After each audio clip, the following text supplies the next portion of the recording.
the morning of March 19th, 1848, a child named Wyatt Earp was born in the small farming community of Monmouth, Illinois. At the time, there was little reason to imagine that his name would one day become inseparable from the American West. His birthplace was neither a frontier fort nor a lawless mining camp. It was part of an established agricultural region where families measured the passing seasons through planting and harvest, local elections, church gatherings, and county fairs. Yet, the nation into which Wyatt Earp arrived was changing with remarkable speed. Across the continent, new territories were opening to settlement, old borders were shifting, and millions of people believed that America's future lay somewhere beyond the horizon. The town of Monmouth rested among fertile farmland where agriculture shaped nearly every aspect of daily life. Wagons creaked along dirt roads, connecting scattered farms to local markets. Blacksmiths fashioned horseshoes and repaired tools that were essential to planting and harvesting. General stores supplied families with items they could not produce themselves, while churches and schools served as gathering places in communities where neighbors depended heavily upon one another. Although Monmouth was no wilderness settlement, it still reflected a country that continued to push steadily westward. Illinois itself had only become a state 30 years earlier. The frontier had already moved farther beyond its borders. Yet much of the state's identity remained rooted in farming, migration, and the promise of land ownership. Wyatt was born into a family that embodied this restless spirit. His father, Nycolas Pedro, had lived a life marked by continual movement and reinvention. Born in Kentucky in 1813, Nycolas came from a generation that had witnessed the early expansion of the United States beyond the Appalachian Mountains. Throughout his adulthood, he pursued numerous occupations, including farming, cooperage, constable work, and military service. Like many Americans of his era, he believed that opportunities often lay somewhere else, just beyond the next county or the next state. Wyatt's mother, Virginia Ann Cooksey Earp, offered a steadier presence within the household. She had married Nycolas in 1839 after the death of his first wife, bringing warmth and stability to a family that would eventually include several children. Contemporary accounts describe her as patient and deeply devoted to her family, qualities that proved valuable as the Earps repeatedly uprooted their lives in search of better prospects. Wyatt was one of 8 children born to Nycolas and Virginia, including Nycolas's older children from his first marriage. The Earp household was often large, lively, and busy. Brothers James, Virgil, Morgan, Warren, and Newton, along with sisters Martha and Virginia, grew up together in homes that frequently changed but always revolved around the demands of family life. The bonds between Wyatt and his brothers would become one of the defining relationships of his entire life. Among them, Virgil was nearly 5 years older than Wyatt and often assumed the role of protector and example. Morgan, almost exactly Wyatt's contemporary, became his closest lifelong companion. Years later, when danger surrounded them in Arizona territory, these childhood relationships would shape decisions that outsiders sometimes struggle to understand. loyalty to family remained one of Wyatt Earp's strongest and most consistent traits.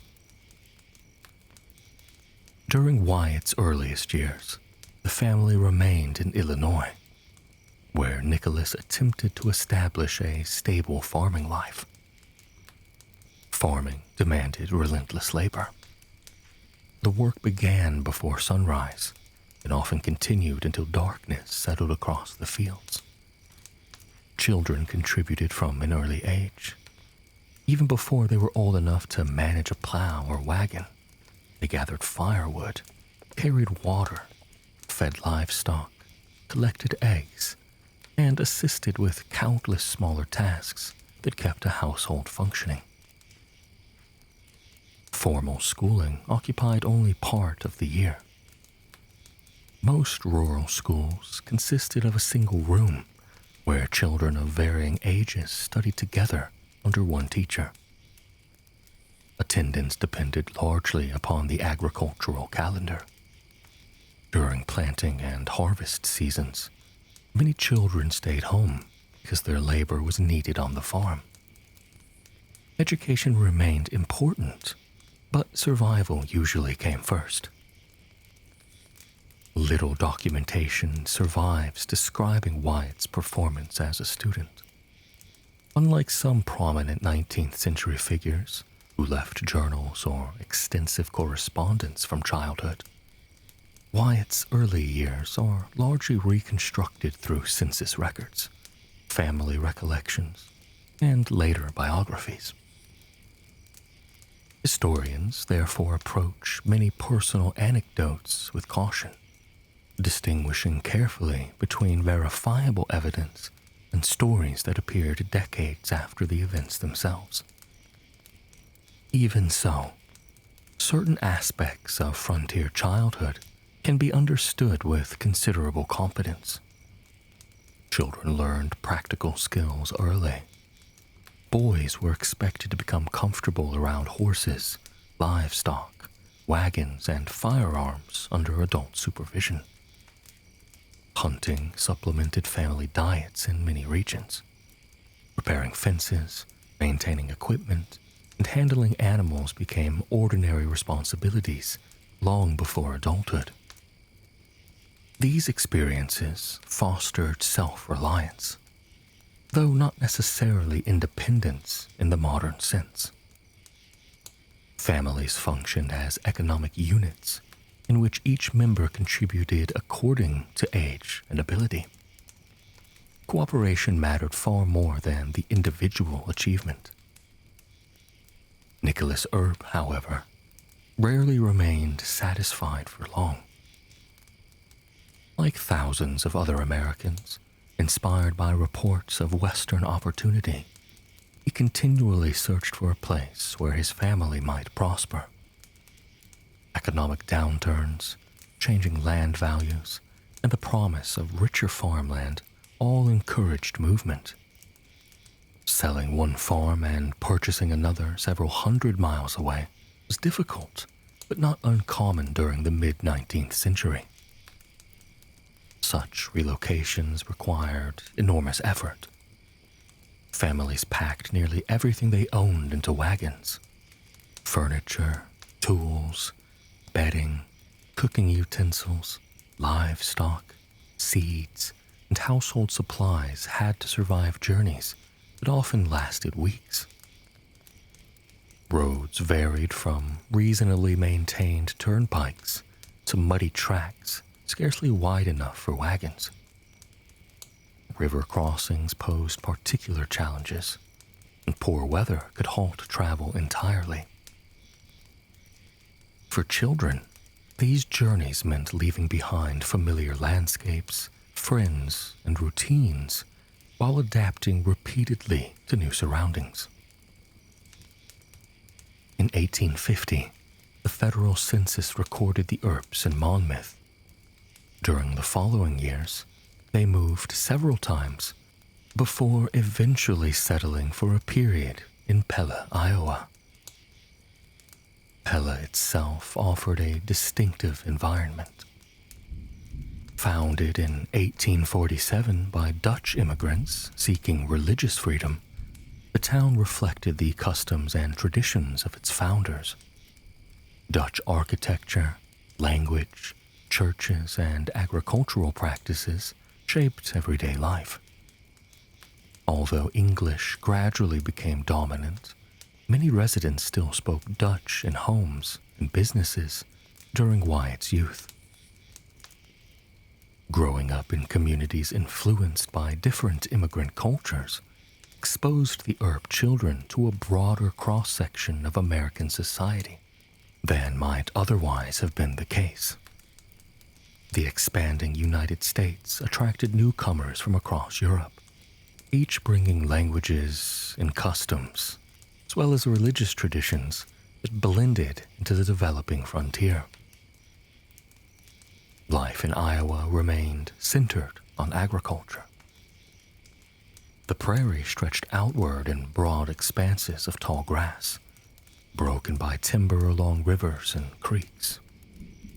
Rich black soil made farming productive, though transforming prairie into cultivated fields demanded exhausting physical labor. Trees had to be cleared where present, sawed broken by heavy plows, and homes constructed largely by the families who would occupy them. Seasonal rhythms governed nearly every aspect of existence. Spring meant planting. Summer brought constant maintenance and haymaking. Autumn centered upon harvest, food preservation, and preparation for winter. During the colder months, families repaired equipment, processed meat, attended community gatherings, and completed indoor tasks postponed during busier seasons.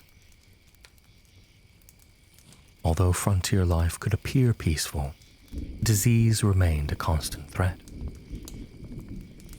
Medical knowledge in the mid-19th century was limited.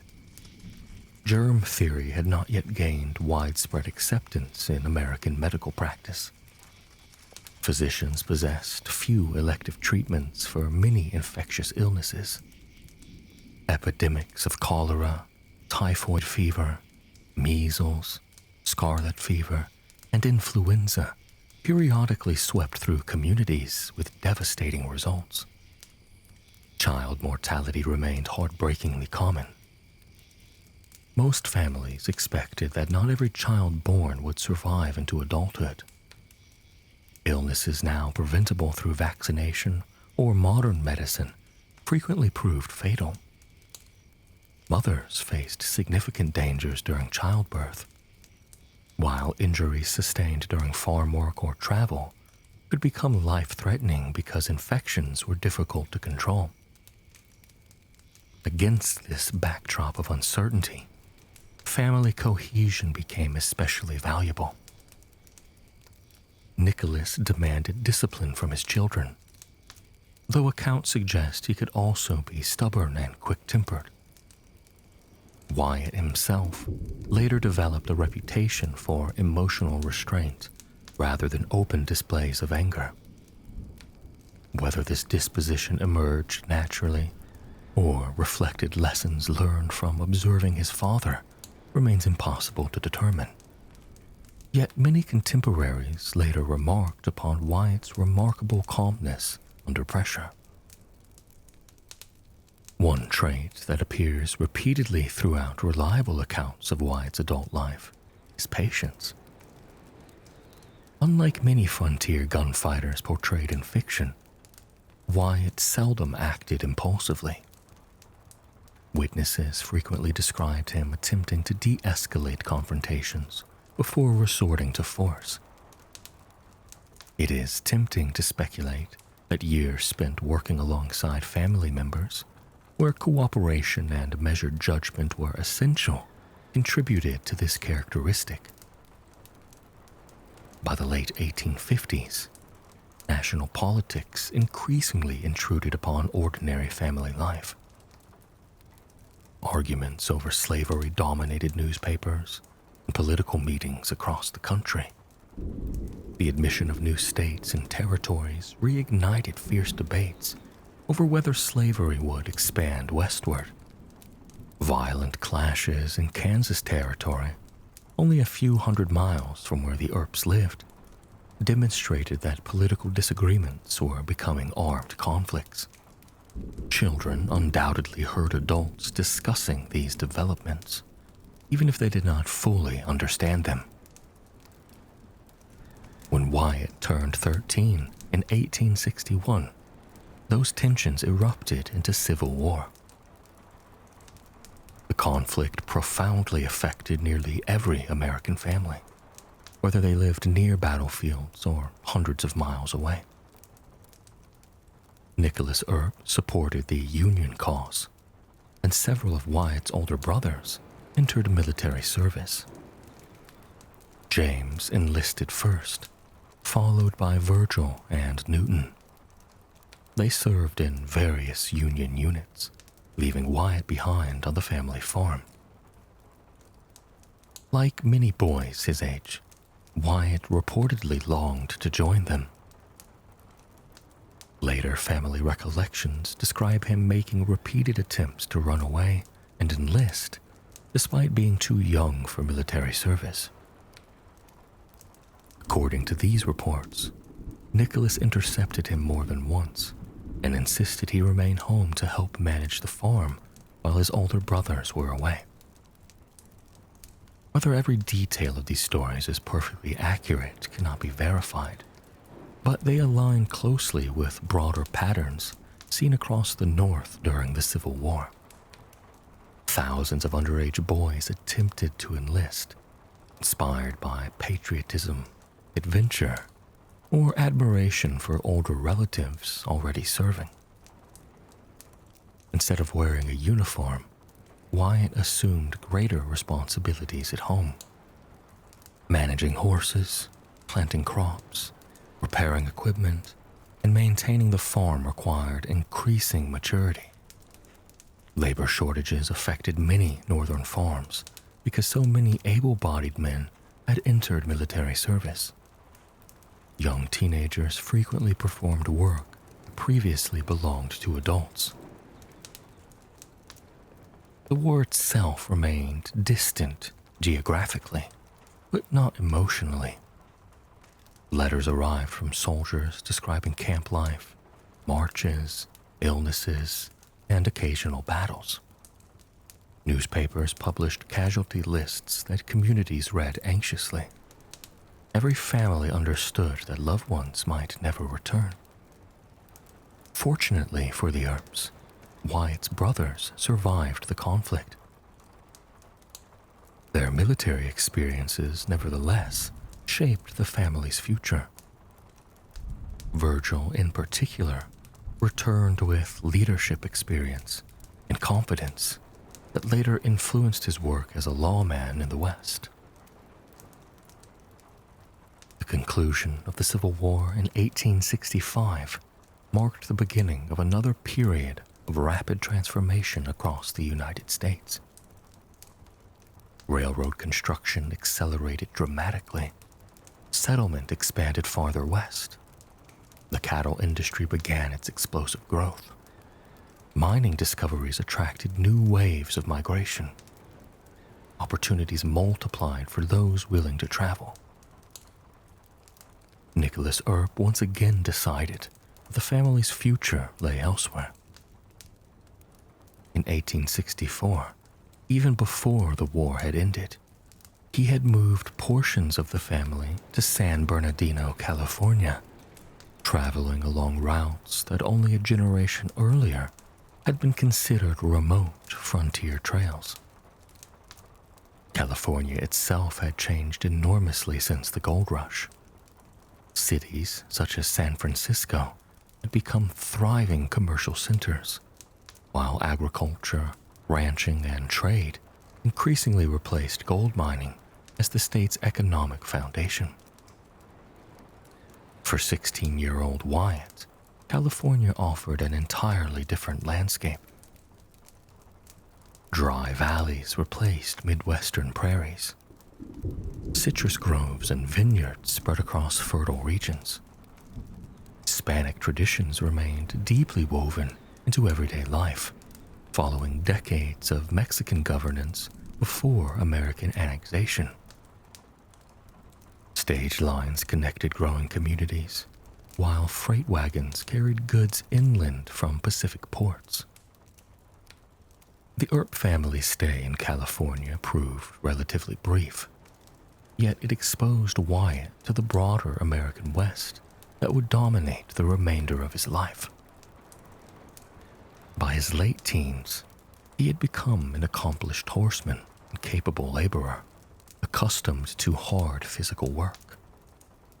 He had witnessed repeated migrations, experienced the uncertainty of frontier farming, watched older brothers depart for war, and grown comfortable adapting to new environments whenever his family relocated.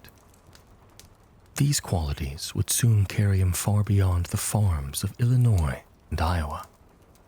Within only a few years, Wyatt Earp would marry, endure devastating personal loss, drift through occupations that ranged from teamster to buffalo hunter and gambler, and gradually enter the world of frontier law enforcement. His childhood had prepared him for movement, and adulthood would ensure that he almost never stopped moving. By the time Wyatt Earp reached his 20th birthday, the United States had entered a period historians now call Reconstruction. The Civil War had ended 3 years earlier, but the nation remained deeply divided. Southern states struggled to rebuild shattered economies. Newly freed African Americans sought to establish lives under changing legal systems. The federal government worked to restore political stability while expanding its influence across the growing West. For young men willing to travel, opportunity seemed to appear in every direction. Railroads pushed farther across the continent each year. Towns sprang up wherever new tracks were laid. Freight companies needed drivers. Stage lines hired teamsters. Ranches sought experienced horsemen. Hunting expeditions supplied meat to railroad construction crews. Mining camps demanded merchants, laborers, and anyone prepared to take a chance on uncertain fortunes. Wyatt Earp stood at the beginning of adulthood in a country that rewarded mobility. Yet before he became associated with cattle towns, gambling halls, or law enforcement, his life followed a path that promised something quieter. In January 1870, Wyatt married Urilla Sutherland in Lamar, Missouri. Urilla was the daughter of William and Permelia Sutherland, members of a respected local farming family. She was only a few months younger than Wyatt, and together they appeared ready to begin the sort of life that countless young couples envisioned throughout rural America. Marriage during the 19th century often meant immediate responsibility rather than prolonged courtship. A husband was expected to establish a household, secure dependable income, and provide for a growing family. A wife managed domestic life, oversaw food preparation, sewing, laundry, and often gardens or livestock while raising children. Labor within the household was shared according to custom, though both partners frequently worked long hours. Wyatt had recently accepted work as a constable in Lamar, following a path familiar within the Earp family. His father had served in similar local positions, and public office offered modest income together with social standing inside of a small community. The office of constable differed considerably from the image of frontier marshals popularized decades later. Constables primarily served civil courts. They delivered legal notices, collected debts ordered by judges, executed warrants, supervised local elections, and occasionally arrested suspects accused of minor crimes. Much of their work involved paperwork, travel, and mediation rather than violence. For Wyatt, the position suggested permanence. He and Urilla purchased a small parcel of land just outside Lamar, intending to build a home of their own. Like many young couples, they invested their savings into a future they expect to unfold over decades rather than months. That future disappeared with devastating speed. Late in 1870, while pregnant with their first child, Urilla contracted typhoid fever. Today, typhoid is understood as a bacterial disease spread primarily through contaminated food or water. During the 19th century, however, physicians possessed little understanding of how such illnesses spread. Communities often relied upon wells located near privies or livestock, making contamination common. Clean municipal water systems remained rare outside larger cities, and effective antibiotics would not exist for another 70 years. Symptoms developed gradually. High fever, abdominal pain, weakness, dehydration, and confusion often worsened over several weeks. Medical treatment consisted largely of supportive care that varied greatly in effectiveness. Some patients recovered, but many did not. Urilla died before the end of the year, and their unborn child died with her. Wyatt had been married less than a year. Few events in Wyatt Earp's life are documented with greater certainty than the profound effect this loss had upon him. Although he rarely spoke publicly about his personal emotions later in life, numerous accounts from family members and acquaintances agree that Urilla's death marked a turning point unlike any other. He reportedly sold the unfinished property almost immediately. According to later recollections, he abandoned plans for farming, left Lamar, and drifted westward with little clear direction. Some stories claim he became deeply depressed and reckless, while others portray him simply as a young widower, unwilling to remain surrounded by reminders of the life he had expected to build. Historians approach these accounts carefully. Unlike later periods of Wyatt's life, the early 1870s remain only partially documented. Surviving records are scattered, sometimes contradictory, and occasionally influenced by biographers writing decades afterward. Separating established fact from embellishment requires caution. What can be stated with confidence is that Wyatt disappeared from the stable existence he had briefly begun. For several years, he lived an unusually mobile life that reflected both his own circumstances and the fluid nature of the post-war American frontier.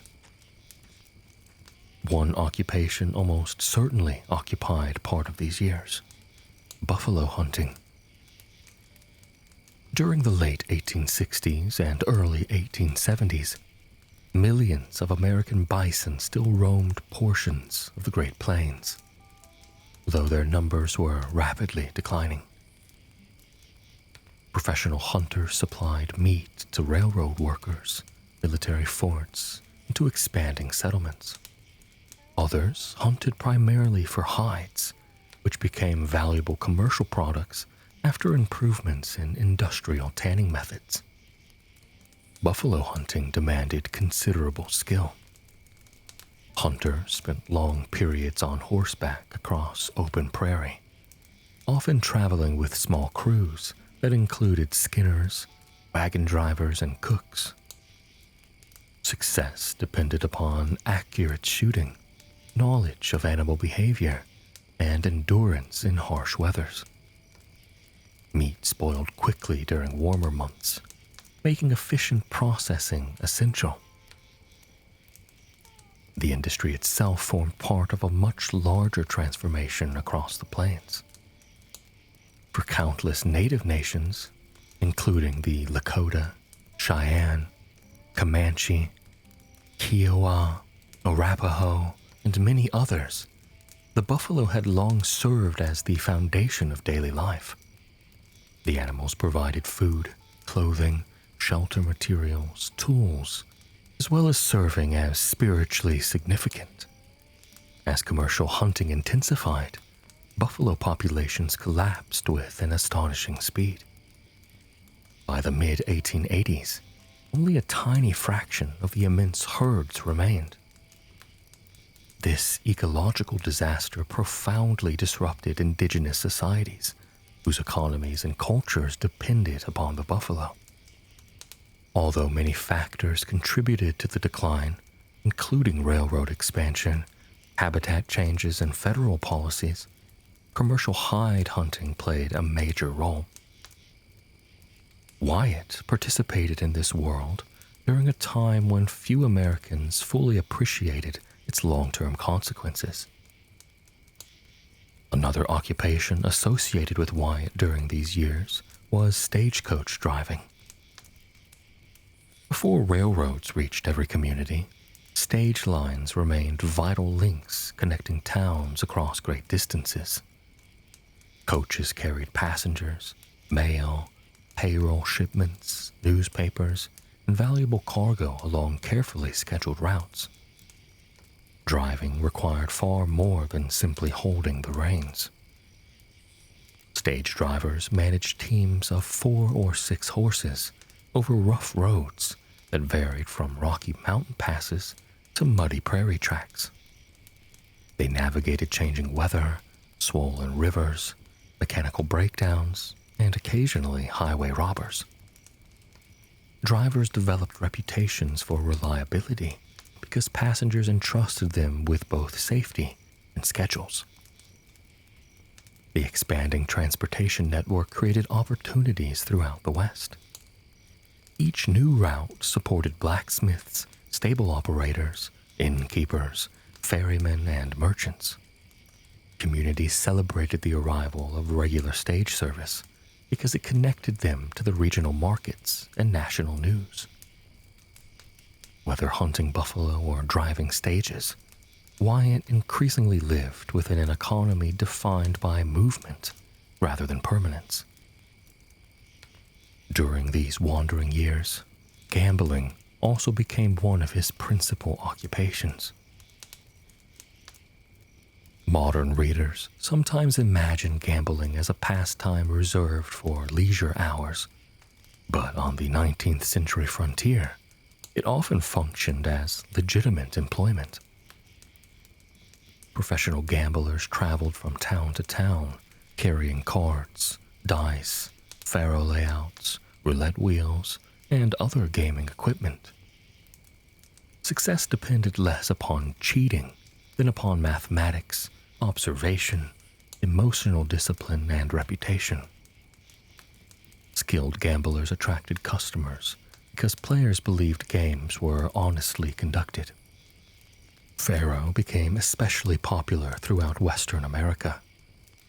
Played with a specialized deck and betting layout, the game moved quickly and generated steady profits for operators who maintained fair odds while collecting a percentage of wagers. Gambling halls frequently occupied respectable commercial buildings alongside hotels, restaurants, and theaters. Professional gamblers generally dressed well. Clean clothing, polished boots, tailored coats, and careful manners inspired confidence among patrons. Unlike the disheveled drifters often portrayed in fiction, successful gambling operators cultivated appearances that suggested stability and reliability. Wyatt fit comfortably into this environment. Throughout much of his adult life, gambling remained one of his most consistent sources of income. Even when serving as a law officer, he continued dealing cards or managing gaming tables during off-duty hours. The combination seems unusual today. At the time, however, Western communities often accepted it without much controversy. Law enforcement salaries remained relatively low. Municipal officers sometimes earned barely enough to support themselves, especially in rapidly growing towns where seasonal employment fluctuated. Supplementing income through gambling, real estate, mining investment, or saloon ownership was remarkably common. Another aspect of Wyatt's early years has attracted considerable historical discussion. Several records suggest that during the early 1870s, he may have lived in or near houses of prostitution while working alongside women employed there. Understanding this requires setting aside many modern assumptions. Brothels existed openly in numerous frontier communities. Municipal governments frequently tolerated or regulated prostitution because officials recognized it as nearly impossible to eliminate entirely. Some districts required medical examinations, licensing fees, or specific operating locations in attempts to manage public health and order. Women working in these establishments occupied complicated social positions. Many entered the profession because economic opportunities for unmarried women remained extremely limited. Others had been abandoned, widowed, or left without financial support. Their lives varied enormously. Some eventually accumulated significant wealth and property, while many others endured poverty, violence, or illness. Reliable evidence does not suggest Wyatt himself worked as a pimp, despite occasional sensational claims published long after. Instead, historians generally conclude that he associated with these establishments primarily because gambling halls, saloons, dance houses, and brothels often operated within the same commercial districts. Gamblers, bartenders, musicians, hotel operators, prostitutes, and law officers frequently knew one another because they worked in overlapping social and economic circles. These relationships reflected the realities of frontier towns more than any exceptional circumstance. One of the more controversial episodes from Wyatt's early adulthood involves an arrest in Arkansas during 1871. Court records indicate that a man identified as Wyatt Earp was charged with stealing horses. Horse theft ranked among the most serious property crimes on the frontier. A horse represented transportation, livelihood, and survival. Stealing one could leave a victim stranded many miles from assistance. Consequently, communities often imposed severe legal penalties upon convicted horse thieves. Whether the man arrested was unquestionably the future lawman remains debated. Most historians accept the identification as genuine, though the surviving documentation leaves certain questions unanswered regarding Wyatt's exact involvement and whether the charges reflected guilt, mistaken identity, or circumstances now impossible to fully reconstruct. Before the case concluded, Wyatt apparently left Arkansas. No final conviction appears in surviving records. Rather than attempting to ignore this episode, modern scholarship generally acknowledges it as a part of a complicated early adulthood that resists simplistic interpretation. The image of Wyatt Earp as an unblemished champion of law emerged largely during the 20th century. The historical Wyatt appears considerably more human. He experienced grief, uncertainty, financial instability, and periods during which the line separating respectable employment from questionable opportunity could become remarkably thin. Like countless other young men Navigating the rapidly changing frontier, he experimented with different occupations while searching for both purpose and prosperity. By 1874, that search began leading him toward Kansas. The great cattle trails were bringing thousands of longhorns north each season. Railroads connected prairie towns to eastern markets. Communities such as Wichita and Dodge City required experienced officers capable of managing enormous seasonal populations that included trail hands, merchants, gamblers, entertainers, and businessmen. Wyatt possessed several qualities increasingly valued in those towns. He understood horses. He knew gambling. He had experienced carrying legal authority. He had traveled widely enough to adapt quickly wherever opportunity appeared. And most importantly, he had developed a calm demeanor that many contemporaries would later remark upon. Whether dealing cards, driving teams, or confronting difficult situations, Wyatt rarely appeared hurried. Those who knew him often described him as a man who preferred observation before action, careful judgment over impulsive decisions. The years following Urilla's death had reshaped him profoundly. The young farmer who had once planned to build a quiet life in Missouri had gradually disappeared. In his place stood a man whose future would unfold along cattle trails, in boomtown saloons, and eventually in some of the most famous frontier communities in American history.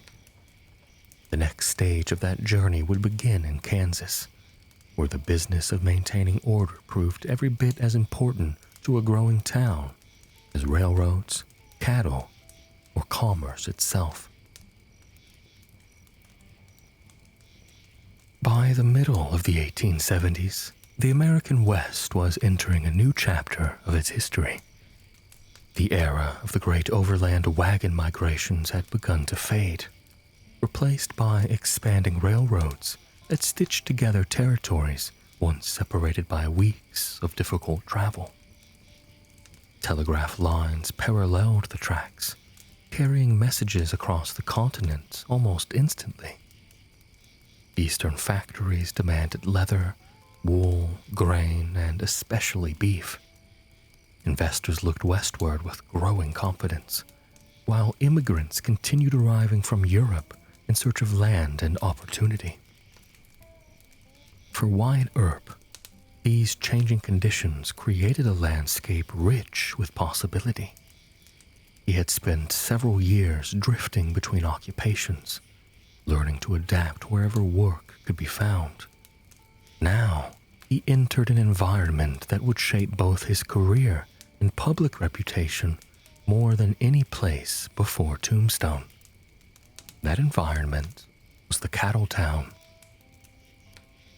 Countless novels, films, and television series have portrayed cattle towns as places where deadly gunfights erupted almost every evening. The historical record presents a quieter picture. Certainly, violence occurred. Fistfights, occasional shootings, robberies, and assaults were real concerns. Yet business owners, railroad companies, civic leaders, and permanent residents shared a common interest in stability. Investors preferred orderly communities where commerce could flourish. Families considering relocation looked for schools, churches, and dependable local government rather than constant disorder. Maintaining public order therefore became an essential municipal responsibility. Cities employed marshals and policemen whose duties extended far beyond arresting dangerous criminals. They enforced local ordinances, collected fines, supervised elections, inspected businesses, recovered stolen property, served warrants, escorted prisoners, broken up drunken arguments before they became violent, helped locate missing livestock, responded to fires, directed crowds during public events. Much of the work resembled modern policing far more than dramatic frontier legends suggest. Officers generally have preferred preventing violence rather than encouraging it. A successful marshal might complete an entire season without firing his revolver. Wyatt Earp entered this world in 1874 when he arrived in Wichita. He initially resumed gambling, an occupation that remained both familiar and profitable. Gambling establishments served as important social centers where businessmen, ranchers, travelers, and local residents mixed throughout the day and evening. Dealers developed remarkable abilities to read personalities, detect dishonesty, and calm disputes before they disrupted business. These same qualities proved valuable in law enforcement. Wyatt soon accepted appointment as a police officer under City Marshal Mike Meager. Municipal police departments remained relatively small. Officers generally worked long hours patrolling on foot or horseback. Equipment consisted primarily of a revolver, baton, handcuffs, and practical clothing suited to outdoor work. Uniforms varied considerably between communities, and many officers dressed little differently from ordinary citizens. Wyatt's physical appearance attracted notice. Standing approximately 6 feet tall and weighing around 170 pounds, he possessed a solid build developed through years of farm labor and outdoor occupations. Contemporary photographs reveal neatly groomed hair, a prominent mustache during later years, and clothing chosen with care. Numerous acquaintances commented upon his habit of dressing well, even while performing demanding work. More distinctive than his appearance, however, was his temperament. Multiple contemporaries, including men who neither admired nor disliked him, described Wyatt as unusually calm. Bat Masterson, who later became one of the West's most famous lawmen and journalists, remembered Wyatt as slow to anger and deliberate in difficult situations. Others recall that he preferred speaking quietly rather than shouting. This measured approach often reduced confrontations before they escalated. Strength also contributed to his reputation. Several accounts describe Wyatt physically overpowering intoxicated individuals without immediately resorting to firearms. Whether every story has been perfectly preserved cannot be known, but numerous independent witnesses consistently remarked upon his confidence during physical confrontations. One incident in Wichita illustrates the sort of situations officers commonly encountered. A drunken cowboy reportedly refused to surrender his revolvers, as required under local ordinances. Rather than immediately drawing his own weapons, Wyatt approached, struck the man's arm to disrupt his aim, disarmed him, and completed the arrest. Accounts vary in their details, yet the broader pattern appears throughout reliable documentation. Wyatt generally treated firearms as a final measure rather than a first response. This practical attitude reflected the realities of policing crowded commercial districts. Discharging a revolver inside a busy street risked striking innocent bystanders, horses, or nearby businesses.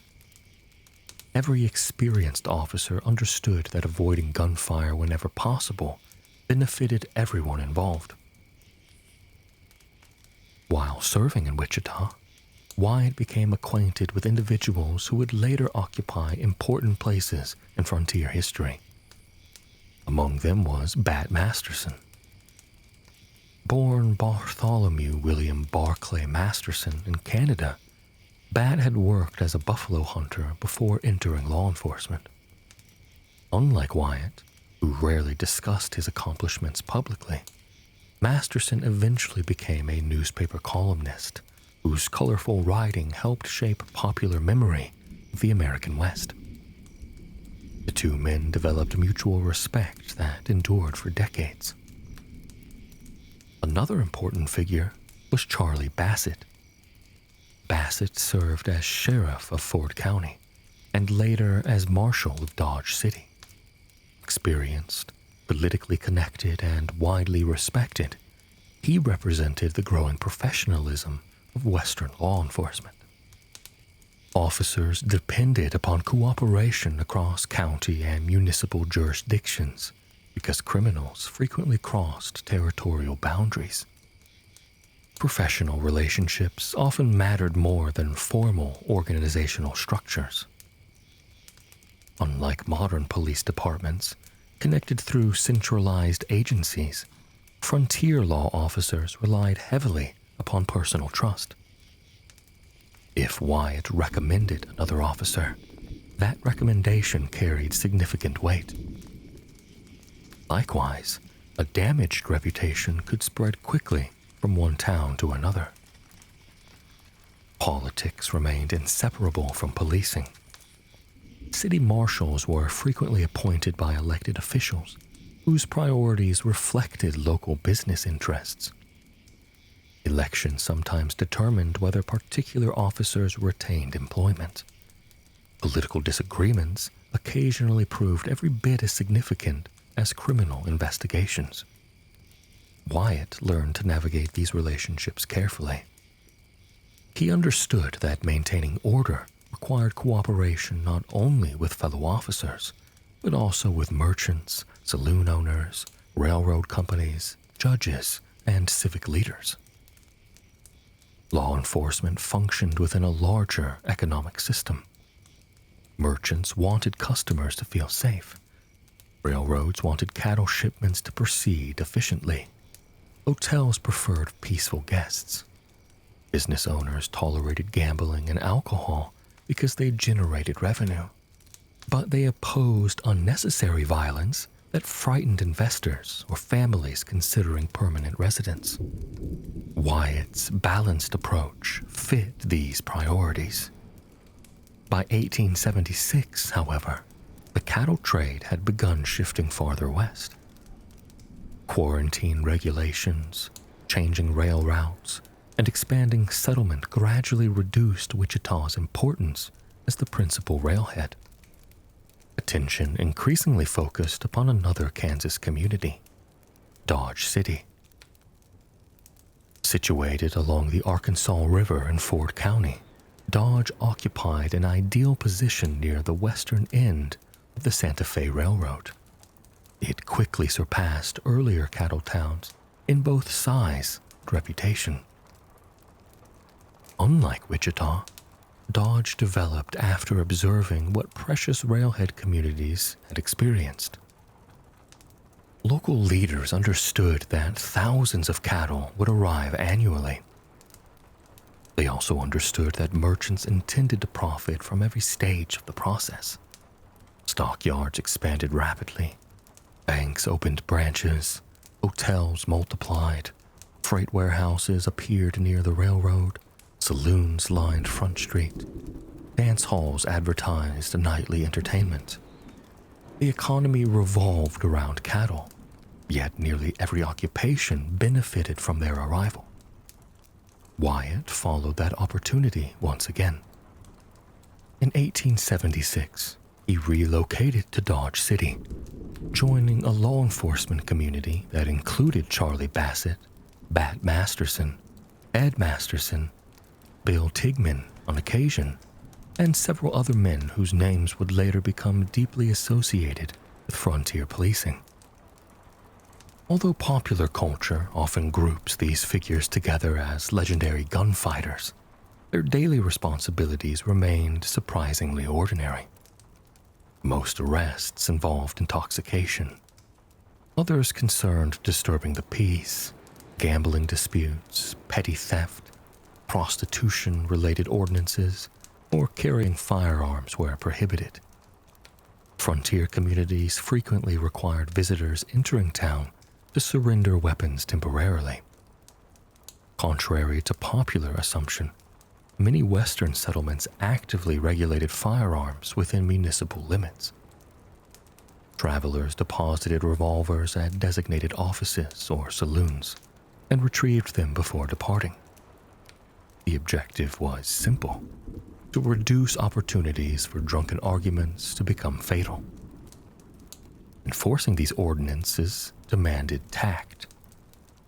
Many cowboys viewed carrying firearms as entirely natural after months traveling across isolated country, where predators, rustlers, and accidents posed a genuine risk. Officers therefore needed confidence sufficient to persuade armed men to comply without creating unnecessary confrontation. Wyatt excelled in precisely this kind of work. He projected quiet authority. Rather than relying upon dramatic displays, he cultivated predictability. People generally knew where they stood with him. Friends and critics alike later observed that Wyatt seldom smiled broadly, spoke little, and watched carefully before acting. Whether these habits emerged from personality, grief following Urilla's death, or years spent reading people across gambling tables cannot be known with certainty. Whatever their origins, they became defining features of his public image. During these Kansas years, Wyatt also encountered another individual whose friendship would profoundly influence the next chapter of his life: John Henry Holliday, better known to history simply as Doc Holliday. Their first meeting remains uncertain. Some later accounts place it in Texas. Others argue convincingly for Kansas. The surviving evidence does not allow historians to determine exactly where their friendship began. What is clear is that both men moved within similar circles of gambling, law enforcement, and frontier commerce during the late 1870s. Their paths were gradually converging. The cattle towns had given Wyatt something more valuable than steady employment. They had provided experience. He learned how growing Western communities functioned. He developed relationships with respected officers. He earned a reputation for dependable service. He gained first-hand understanding of politics, business, and the delicate balance required to maintain order in places where opportunity attracted people from every corner of the expanding nation. Those lessons would soon be tested on an even larger stage. Far to the southwest, beyond the plains of Kansas, prospectors had begun uncovering one of the richest silver deposits in North America. Almost overnight, thousands of people started moving toward the deserts of southeastern Arizona. Among them would be Wyatt Earp, his brothers, and many of the men who would shape the most famous chapter of his life. By the closing years of the 1870s, the American frontier was continuing its steady movement toward the southwest. While the cattle towns of Kansas remained prosperous, another kind of boom was beginning to capture the nation's attention. This time, it was not driven by longhorn herds or railroad sidings, but by silver buried beneath the dry hills of southeastern Arizona territory. The discovery promised fortunes. For prospectors, it meant mineral wealth. For merchants, it meant customers. For railroad companies, it meant freight. For gamblers, hotel owners, lawyers, doctors, and lawmen, it meant a growing town filled with opportunity. Like so many before them, the Earps followed that opportunity. And it was into the rapidly growing Tombstone community that Wyatt Earp arrived in late 1879. He did not come alone. His older brother James had already established himself in Tombstone, and soon afterward, Virgil and Morgan also relocated. The Earp brothers had developed a habit of following one another toward promising opportunities throughout their adulthood. Sometimes one brother arrived first, evaluated local conditions, and encouraged the others to join if prospects appeared favorable. And Tombstone seemed full of promise. Interestingly, Wyatt did not initially seek employment as a lawman. His ambitions centered upon business. Like many experienced frontier entrepreneurs, he recognized that boomtowns rewarded those providing services rather than simply chasing mineral wealth. He invested in gambling. He purchased interests in local enterprises. He hoped eventually to acquire a profitable mining claim. Perhaps most importantly, he pursued ownership of stagecoach and freight operations that promised steady income regardless of fluctuating silver prices. This practical approach reflected lessons learned in Kansas. Wyatt understood that fortunes built solely upon speculation disappear quickly. Reliable businesses serving growing communities often proved more durable. Around the same time, another important figure entered Wyatt's life, Josephine Marcus. Josephine had been born in San Francisco to a prosperous Jewish family whose parents had immigrated from Europe during the California Gold Rush era. Intelligent, independent, and adventurous, she had worked as an actress and performer before traveling to Arizona. Like many theatrical companies of the period, she performed wherever growing towns could support entertainment. Mining camps offered eager audiences. Theaters became important centers of social life, presenting dramatic productions, musical performances, comedy, and variety acts that provided welcome relief from demanding work schedules. Josephine initially became associated with Johnny Behan, one of Tombstone's leading political figures. The exact nature and timeline of their relationship remains debated among historians. Josephine herself later disputed certain accounts, while surviving documentation leaves room for differing interpretations. What is well established is that within a few years, she and Wyatt Earp became lifelong companions, remaining together until Wyatt's death nearly half a century later.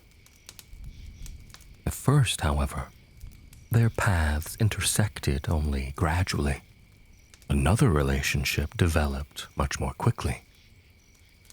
John Henry arrived in Tombstone after spending time in Dodge City and other frontier communities.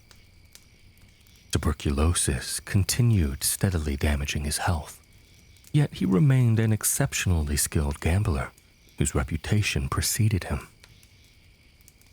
Despite persistent illness, Doc retained sharp intelligence and remarkable composure during card games. His education distinguished him from many contemporaries. Originally trained as a dentist in Georgia, he had abandoned clinical practice because constant coughing made professional work increasingly difficult. Gambling provided both income and mobility, and thus his friendship with Wyatt grew naturally within Tombstone's interconnected gambling community. Observers often remarked upon how different the two men appeared. Wyatt remained physically imposing, healthy and restrained. Doc was thinner, frequently ill, highly educated, and known for flashes of temper that contrasted sharply with Wyatt's steadiness. Yet both valued loyalty. Both preferred competence over boasting, and both had spent years moving between frontier towns where reputations carried tremendous importance. The friendship endured because each trusted the other's judgment. While personal relationships evolved, Tombstone's political landscape became increasingly complicated. Unlike Dodge City, where municipal government generally exercised clear authority, Tombstone existed within overlapping jurisdictions. The town itself employed officials responsible for enforcing local ordinances. Cochise County elected its own sheriff. Federal marshals operated under national authority. Territorial officials appointed additional officers. These responsibilities occasionally overlapped in confusing ways. Politics influenced nearly every appointment. Sheriffs, deputies, constables, and marshals frequently belonged to competing political factions whose disagreements extended beyond simple law enforcement. Business interests, mining companies, ranchers, and merchants all sought influence over local government. Among the most prominent political figures stood Sheriff Johnny Behan. Charming, ambitious, and well-connected, Behan possessed extensive experience in Arizona politics before Wyatt arrived. Initially, relations between Behan and the Earps remained cordial. Wyatt reportedly believed he might receive appointment as undersheriff if Behan won election as county sheriff. Accounts differ regarding precisely what promises were made.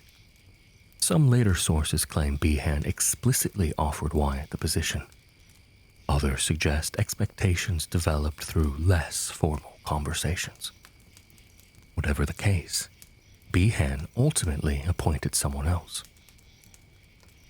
Although the disagreement did not immediately create open hostility, it introduced tension that gradually deepened over the following months. Economic interests also divided the region. Mining companies generally favored stronger law enforcement that protected investment and transportation. Many ranchers supported local autonomy and resisted what they viewed as excessive governmental interference. Some men who became collectively known as the Cowboys occupied particularly controversial positions. It is important to understand that the term cowboy in southeastern Arizona carried a different meaning than elsewhere. In Kansas, a cowboy generally referred simply to someone being employed driving or tending cattle. Around Tombstone, however, cowboy increasingly described an informal network of ranchers, rustlers, and armed men associated with cattle theft, smuggling, and periodic violence along the Mexican border. Not every rancher belonged to this group, nor was membership formally organized. Instead, the label reflected overlapping personal relationships among the individuals, including Ike Clanton, Billy Clanton, Tom McClory, Frank McClory, Curly Bill Brosius, and others. Some certainly engaged in cattle rustling. Others participated in robberies or smuggling. Some may have even been guilty primarily through association rather than documented criminal activity.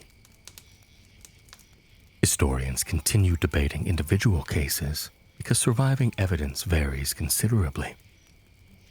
Relations between these men and the Earps deteriorated slowly rather than suddenly.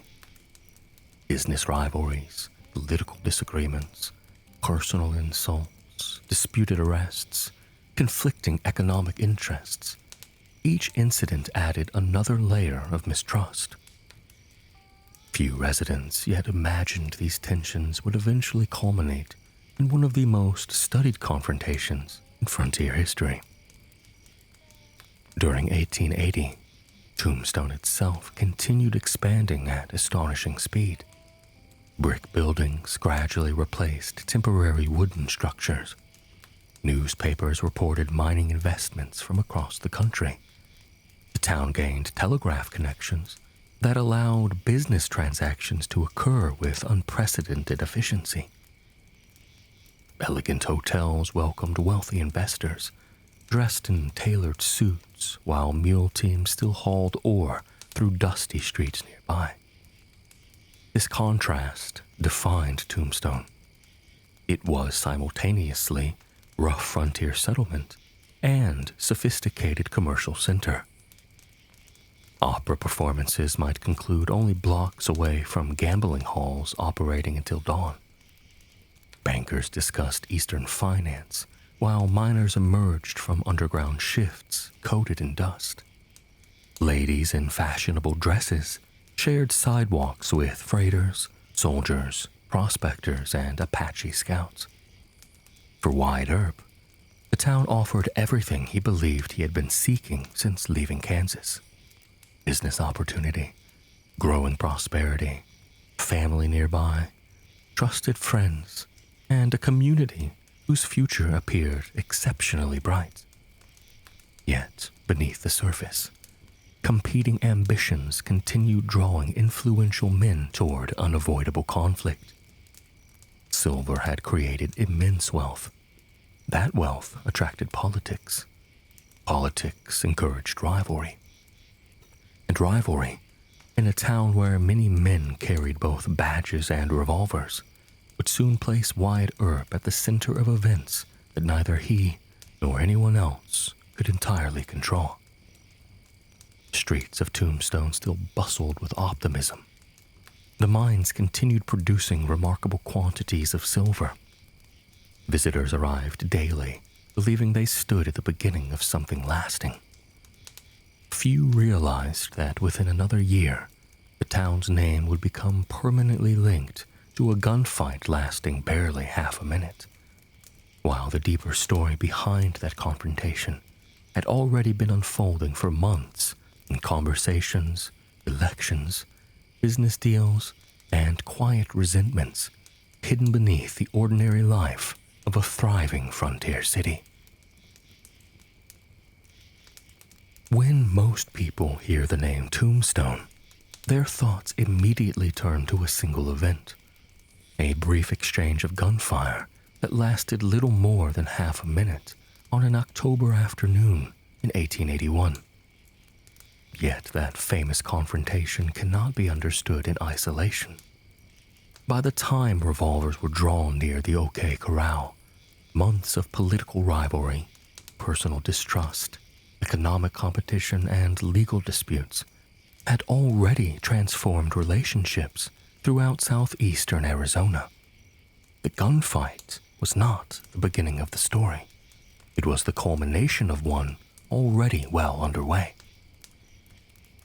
Arizona territory largely reflected the national political divisions of the post-Civil War era.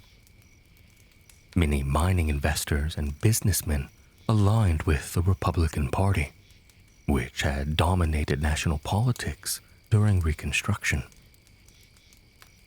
Numerous ranchers and long-established Southern migrants identified with the Democratic Party. These affiliations did not determine every dispute, but they influenced appointments, elections, and alliances throughout Cochise County. At the center of local politics stood Sheriff Johnny Behan. Behan possessed considerable experience navigating Arizona's political landscape. He had held public office before arriving in Tombstone and enjoyed strong relationships with influential ranchers and Democratic leaders. Personable and socially competent, he often succeeded through diplomacy rather than confrontation. Wyatt Earp represented a very different personality. Reserved, deliberate, and often difficult to know personally, Wyatt relied upon reputation more than charm. He spoke little in public settings. Friends frequently described him as dependable. Critics sometimes viewed him as aloof. Initially, these differences did not prevent cooperation. Wyatt had expected to become undership following Behan's election. But whatever expectations existed, they ended when Behan selected another man. The disappointment damaged trust between them. neither immediately became enemies. Cooperation gradually gave way to competition. Another source of friction involved federal law enforcement. Virgil Earp accepted appointment as Deputy United States Marshal for Eastern Arizona Territory during 1881. Unlike county officers employed by local government, deputy marshals represented federal authority. Virgil's appointment strengthened the Earp family's influence while creating additional overlap between competing jurisdictions. Morgan Earp soon joined him as a deputy. Wyatt himself occasionally assisted federal investigations, despite holding no permanent appointment during much of this period. Meanwhile, Doc Holliday continued operating primarily as a professional gambler. His health continued to decline as tuberculosis remained incurable. Persistent coughing fits interrupted conversations. His friends observed periods of exhaustion followed by remarkable bursts of energy. Alcohol likely eased discomfort temporarily while worsening his overall condition. Nevertheless, Doc retained exceptional skill at gambling and unwavering loyalty toward those he trusted. His friendship only deepened with Wyatt throughout 1881. Observers sometimes wondered how two men with such different temperaments and dispositions remained so close. Perhaps their similarities mattered more than their differences. Both had spent years earning reputations in frontier towns. Both valued personal loyalty above popularity. Neither tolerated dishonesty easily. Both understood that confidence and restraint often accomplished more than loud threats. Across town, another loose network of acquaintances gradually came to be identified collectively as the Cowboys. Modern readers should resist imagining this group as a formally organized gang with membership roles and centralized leadership. No such structure existed. Instead, the Cowboys consisted of overlapping friendships, family connections, business relationships, and occasional criminal partnerships. Some certainly committed robberies. Others participated in cattle rustling. Some may have encouraged primarily in legitimate ranching, while associating socially with men possessing worse reputations. The individual circumstances varied considerably. Among the most prominent figures of the Cowboys were Ike Clanton and his younger brother Billy. Their father, Newman Haynes Clanton, better known as Old Man Clanton, operated a ranch in San Pedro Valley. The family had lived in Arizona for several years and maintained extensive connections throughout the region. Frank and Tom McClowry similarly managed ranching interests while becoming closely associated with the Clantons. Curly Bill earned perhaps the most notorious reputation among the group. Charismatic, fearless, and frequently intoxicated, according to numerous accounts, Curly Bill became linked with several violent incidents across southeastern Arizona. Whether every accusation proved justified remains uncertain. Some charges rested upon rumor rather than courtroom convictions. Others appear quite well documented. Relations between the Earps and these men deteriorated through a succession of relatively small incidents rather than a singular dramatic confrontation. Arrests generated resentment. Political campaigns encouraged public criticism. Business competition created additional friction. Personal insults accumulated, and each disagreement seemed manageable on its own, but together they produced an atmosphere of growing suspicion. One event during March 1881 significantly increased tensions. A stagecoach traveling between Tombstone and Benson was robbed near Drew's station. Masked gunmen killed the driver and one passenger before escaping with strong boxes containing valuable shipments. The crime shocked local residents. Stage robbery already represented a serious offense. Murder transformed it into one of Arizona Territory's highest-profile criminal investigations. Authorities searched aggressively for suspects. The Earps believed several cowboys had participated or possessed knowledge of those responsible. Wyatt reportedly attempted to negotiate with Ike Clanton, hoping information leading to arrests might earn substantial reward money while preventing further violence. Exactly what was discussed remains debated. Contemporary testimony differs regarding promises made and intentions expressed. What seems clear is that mutual distrust prevented any lasting cooperation. No agreement emerged. Instead, each side increasingly viewed the other with suspicion. The investigation continued without resolving broader political tensions. Throughout the summer of 1881, Tombstone remained outwardly prosperous. Miners descended into shafts before sunrise, ore wagons rattled through dusty streets, children attended school, church bells marked Sunday services, theaters advertised upcoming performances, and merchants opened their stores each morning expecting another profitable day. Life continued much as before. Yet beneath these ordinary routines, influential men had begun carrying old grievances into every new encounter. The Earp brothers believed stronger law enforcement was essential to protect the mining economy. Many cowboys regarded the Earps as overly ambitious outsiders seeking political influence and financial gain. Johnny Behan attempted to preserve his own authority while balancing relationships across competing factions. Doc Holliday stood firmly beside Wyatt. Friends and relatives naturally aligned themselves according to existing loyalties. No single disagreement caused what followed. Instead, dozens of smaller disputes gradually intertwined.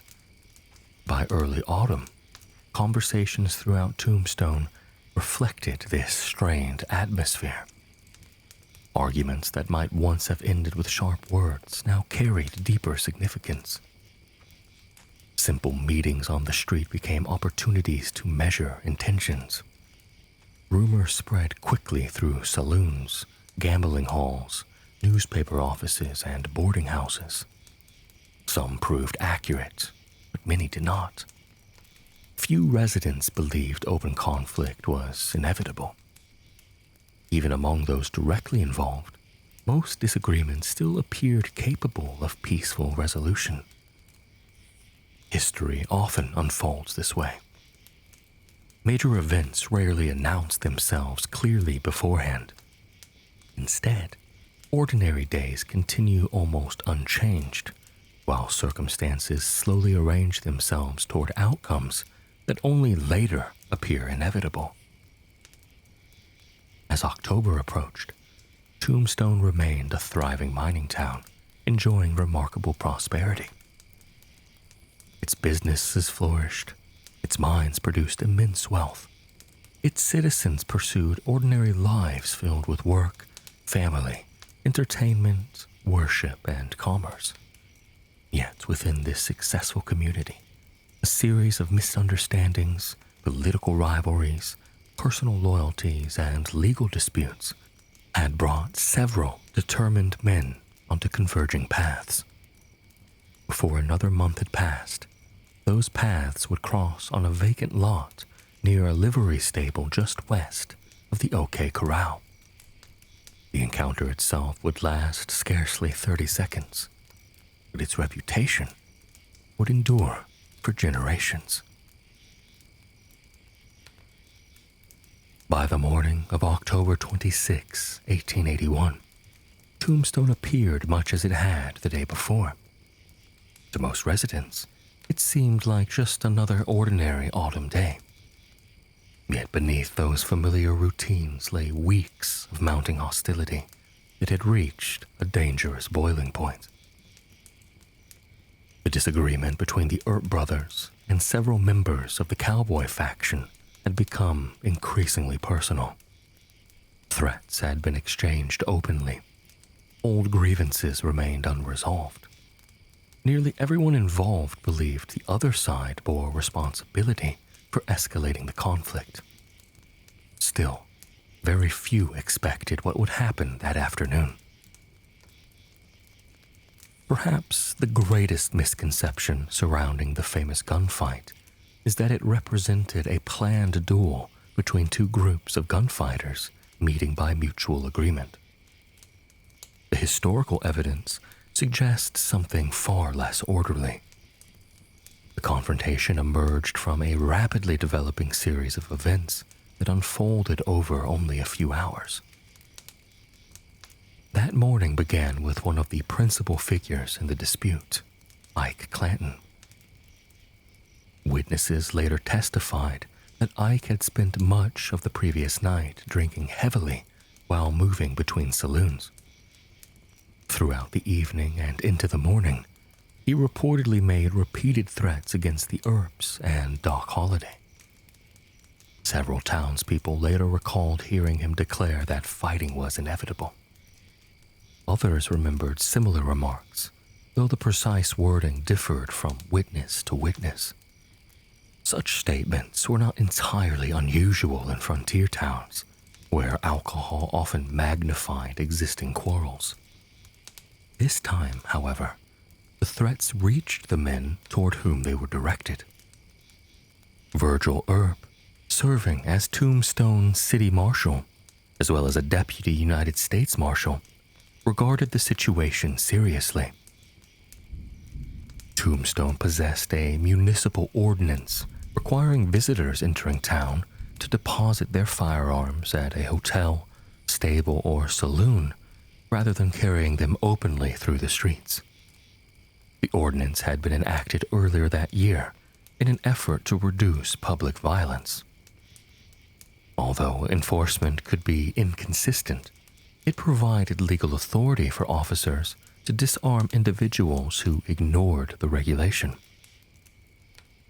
Around midday, Virgil and Morgan encountered Ike Clanton while he was still armed. They disarmed him and struck him with a revolver during the arrest, an action commonly described at the time as buffaloing.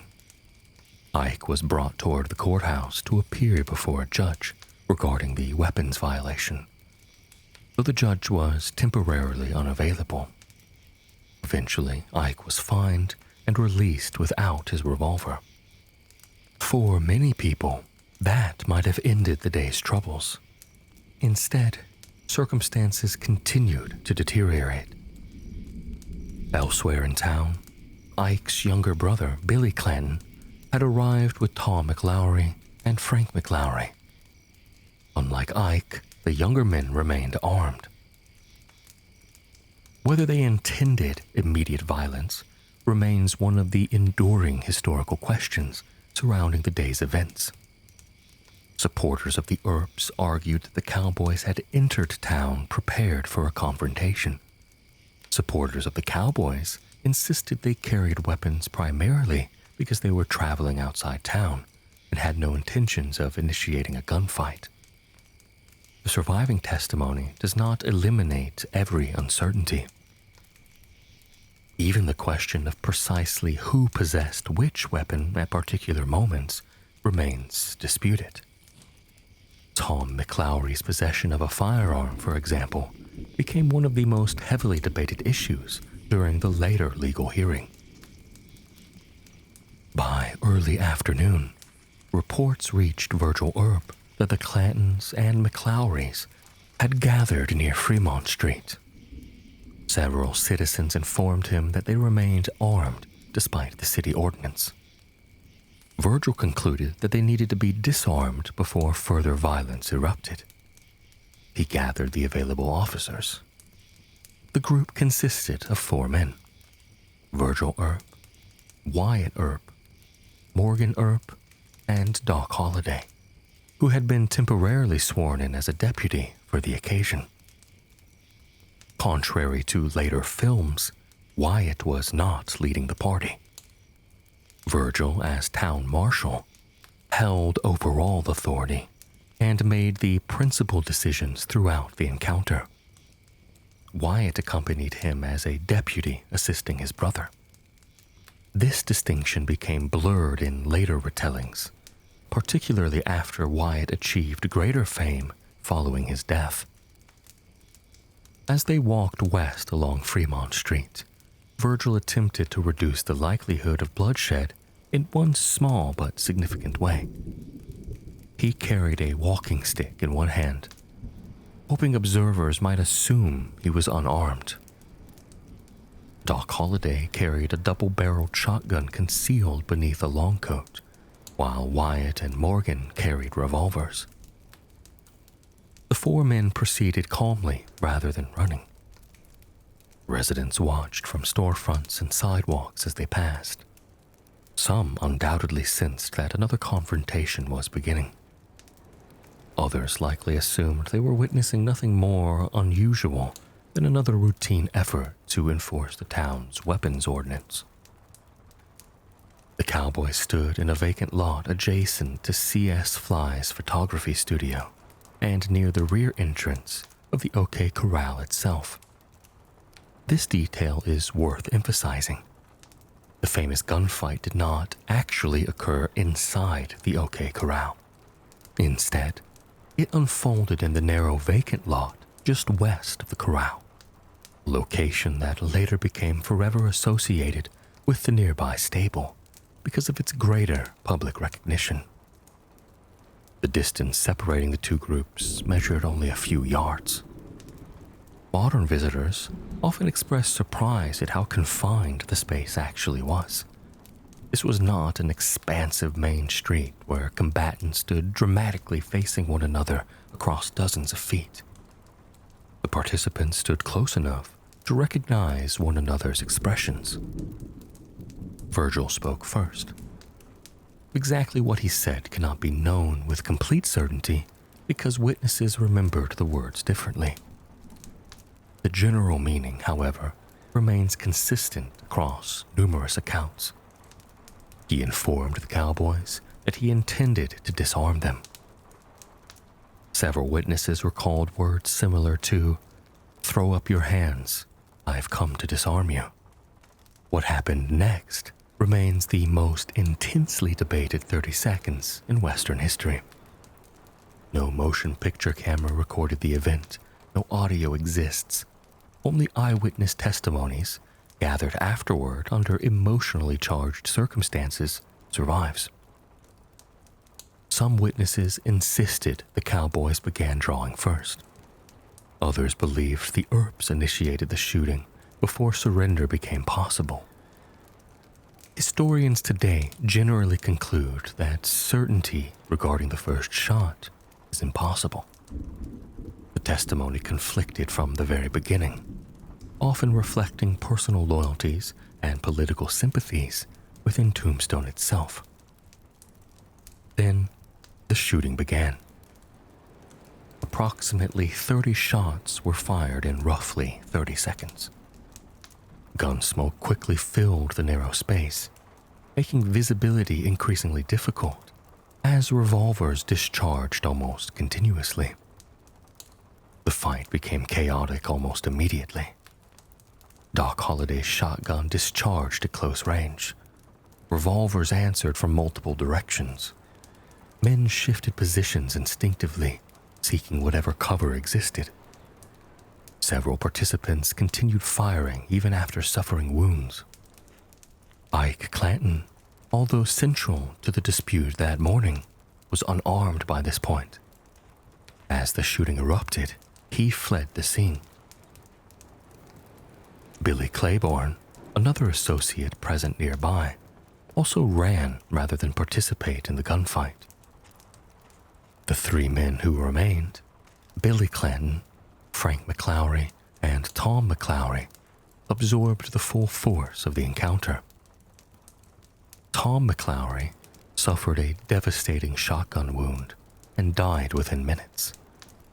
Frank McClowry continued fighting despite serious injuries before collapsing.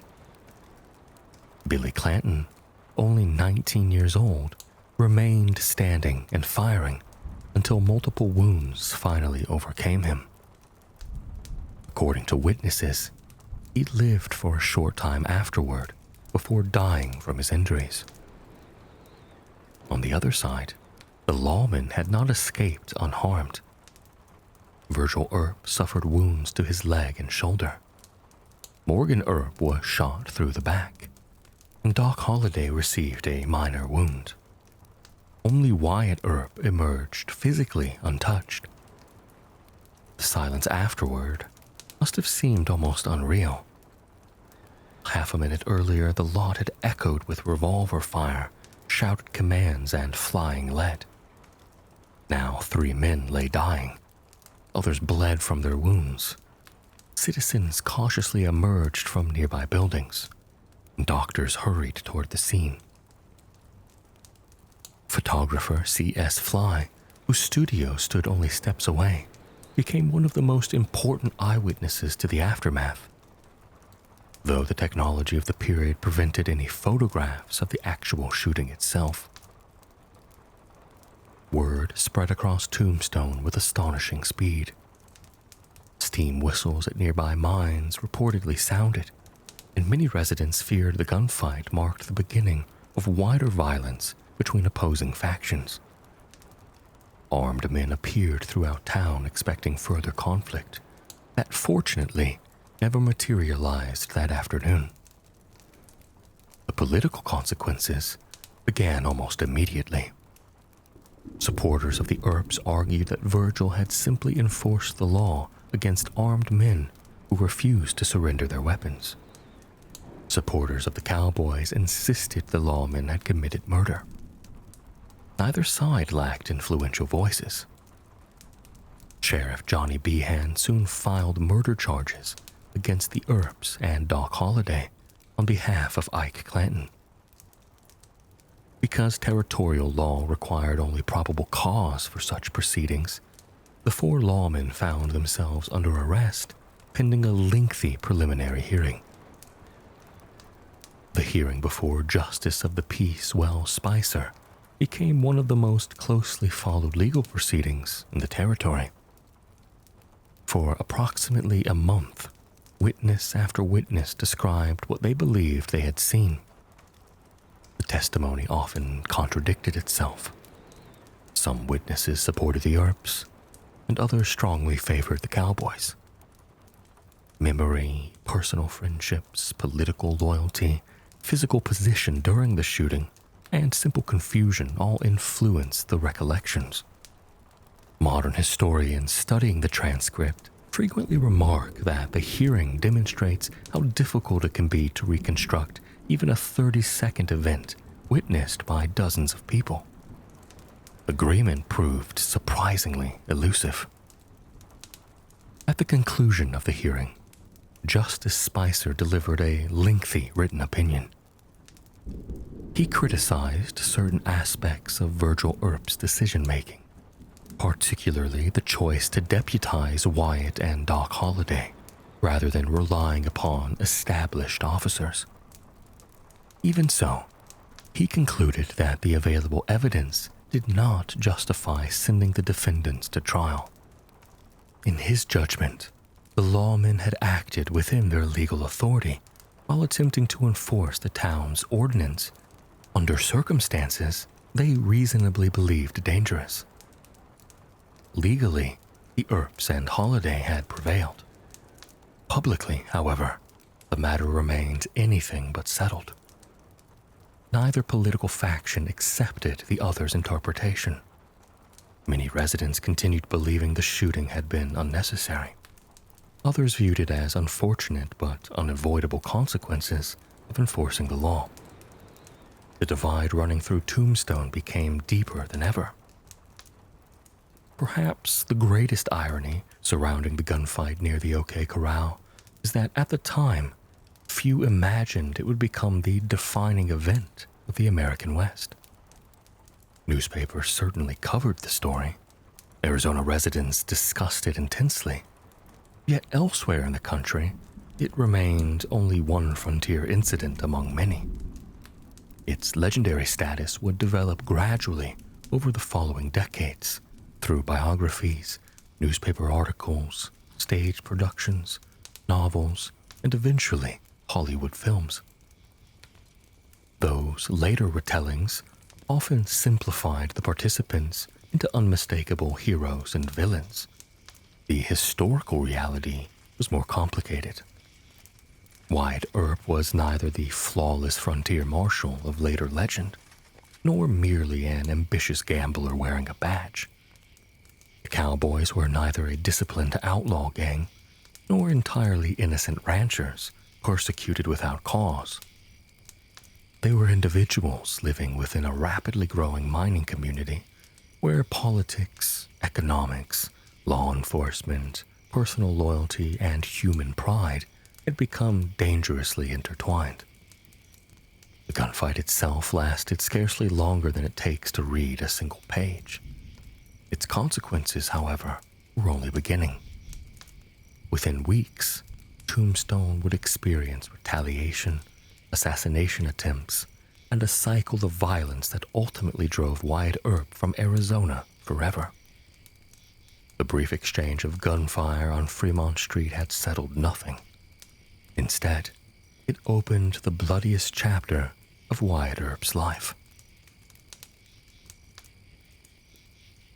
The gunfight near the OK Corral ended in less than a minute. Its consequences unfolded over the next 6 months. Although Justice of the Peace Wells Spicer dismissed the murder charges against the Earps and Doc Holliday, his ruling resolved only the legal question before the court. It did not erase the bitterness that had spread through Tombstone after October 26, 1881. Friends of the slain cowboys regarded the decision as a miscarriage of justice. Supporters of the Earp believed the law had been upheld against armed men who refused to surrender their weapons. The town itself continued to function. The mines remained productive. Businesses stayed open. Freight wagons rolled through the streets. Yet beneath the appearance of normality, distrust had become a part of everyday life. Many residents quietly chose sides. Some avoided discussing the gunfight altogether, preferring not to jeopardize business relationships or political alliances. Others argued openly in saloons, newspaper offices, and hotel lobbies. Local newspapers reflected these divisions, publishing editorials that defended one faction while criticizing the other. Unlike the simplified accounts that later appeared in popular fiction, there was no single public opinion. Tombstone remained deeply divided. For the Earp family, the months following the hearing were marked by uncertainty. Virgil Earp resumed his duties as Tombstone's city marshal and continued serving as a deputy United States marshal. Morgan remained beside him, while Wyatt continued gambling and assisting federal authorities when necessary. Doc Holliday also stayed in town despite his worsening tuberculosis. Outwardly, life resumed its normal rhythm. Privately, nearly everyone understood that the conflict had not truly ended. Rumors circulated constantly. Reports reached the Earps that revenge was being discussed among some of the cowboys and their associates. At the same time, members of the cowboy faction believed the Earps intended further arrests and prosecutions. Whether every rumor contained truth mattered less than the atmosphere it was creating. Suspicion encouraged caution. Caution encouraged men to remain armed whenever possible. In a community already burdened by political rivalry, that combination proved to be dangerous. winter arrived in southeastern Arizona. Although the desert is often associated with relentless heat, the higher elevations around Tombstone experienced cold nights, occasional frost, and even snowfall during the winter months. Miners descended into chilly shafts before dawn. Families gathered around wood-burning stoves in the evenings. Businesses remained active despite the cooler weather, sustained by the extraordinary wealth still flowing from the surrounding silver mines. On the evening of December 28, 1881, the uneasy peace finally broke. Virgil Earp was walking east along Allen Street after leaving the Oriental Saloon. As he passed an unfinished building, gunfire erupted from the darkness. A shotgun blast struck him from behind. The wounds were catastrophic. Buckshot shattered his left arm and entered his shoulder and back. Doctors worked desperately to save his life, eventually succeeding, but they could not save the arm. Although it remained attached, it would never function properly again. Virgil survived, but his career as a frontline lawman was effectively over. No one was immediately arrested. Several individuals fell under suspicion, including members of the cowboy faction, but sufficient evidence for prosecution proved elusive. Witnesses had seen little in the darkness. Those believed responsible had disappeared before officers reached the scene. For Wyatt Earp, the attack confirmed his deepest fears. He believed the shooting had been carefully planned. More importantly, he believed it would not be the last. During the following weeks, Wyatt devoted much of his energy to protecting his brothers and their families. The federal government assigned him additional responsibilities connected with guarding Virgil during his recovery, and the Earps became increasingly cautious whenever they moved through town. Even so, life continued. Many residents had little direct involvement in the feud. Their concerns remained on wages, groceries, business contracts, and family responsibilities. Yet, everyone understood that violence could erupt unexpectedly. The decisive blow came less than 3 months later. On the evening of March 18, 1882, Morgan Earp spent time playing billiards inside Campbell and Hatch's saloon on Allen Street. Billiard halls occupied an important place in 19th century Western towns. They attracted businessmen, gamblers, merchants, miners, and travelers seeking conversation as much as recreation. The game itself required patience and precision rather than physical strength, making it popular across social classes. Morgan had finished one game and was preparing for another. Around 10 o'clock, a single shot rang out. The bullet entered through a window from a dark alley behind the building. It struck Morgan in the back, passed through his body, and shattered his spine before exiting. Wyatt, who had been nearby, rushed to his brother's side. Morgan remained conscious briefly. He was carried to a nearby house where physicians examined him, but nothing could be done. He died within hours. Morgan Earp was only 30 years old, and his death profoundly affected Wyatt. Friends and family later observed a marked change in his demeanor. The quiet patience that had long characterized him gave way to grim determination. Whether that transformation occurred immediately or developed gradually cannot be measured precisely, but contemporary accounts consistently describe Wyatt as believing that legal processes had failed. Virgil had nearly been killed. Morgan had been murdered. No one had been convicted. The following days moved quickly. Because Virgil remained seriously disabled, arrangements were made to escort him and other family members safely to California. Wyatt accompanied them as far as Tucson. On March 20th, while waiting near the railroad station, Wyatt learned that a man named Frank Stillwell had been seen in the area. Frank Stillwell had long been associated with the cowboys and had previously been questioned in connection with various criminal investigations. He was also among those suspected, though never convicted, of involvement in the attack on Virgil. What happened next remains one of the least disputed episodes of Wyatt Earp's life. Early on the morning of March 21st, Stillwell's body was found beside the railroad tracks. He had been killed by multiple gunshot wounds, including one fired from a shotgun at close range. Several witnesses placed Wyatt Earp near the scene. The evidence strongly indicates that Wyatt personally participated in Stillwell's death, though exactly who fired each shot can never be known with certainty.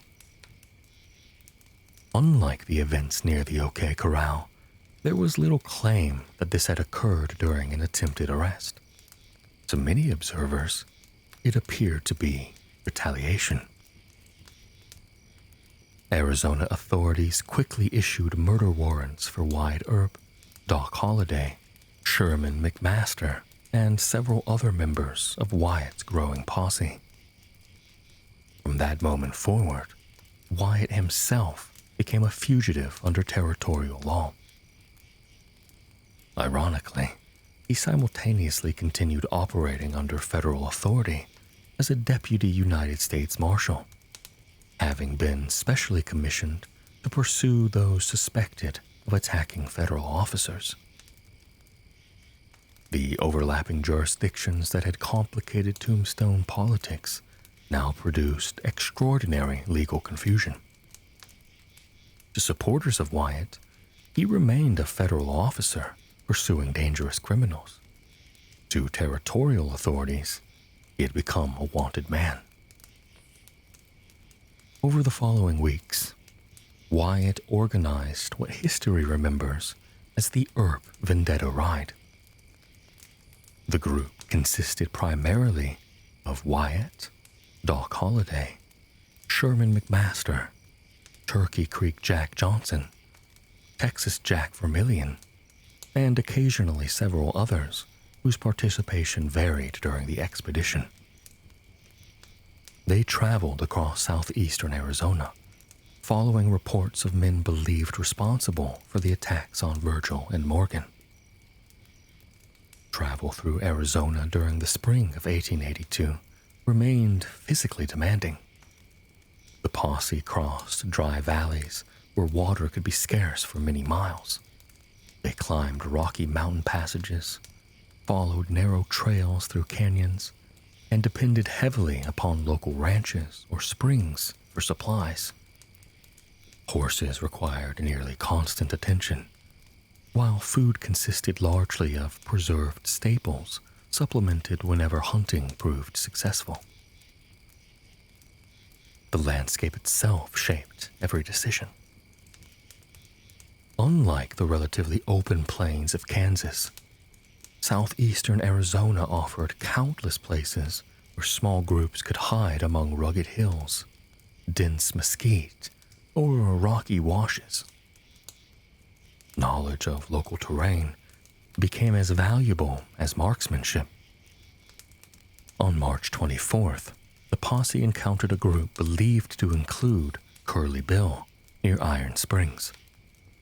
The exact details of the encounter remain uncertain because surviving accounts come primarily from participants. According to Wyatt's later recollections, the two groups surprised one another near a spring.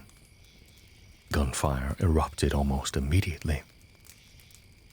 During the exchange, Wyatt claimed to have advanced directly toward Curly Bill while firing a shotgun. killing him at close range. Other members of the cowboy group retreated after the brief fight. Whether Curly Bill unquestionably died there has occasionally been questioned because no positively identified body was ever recovered.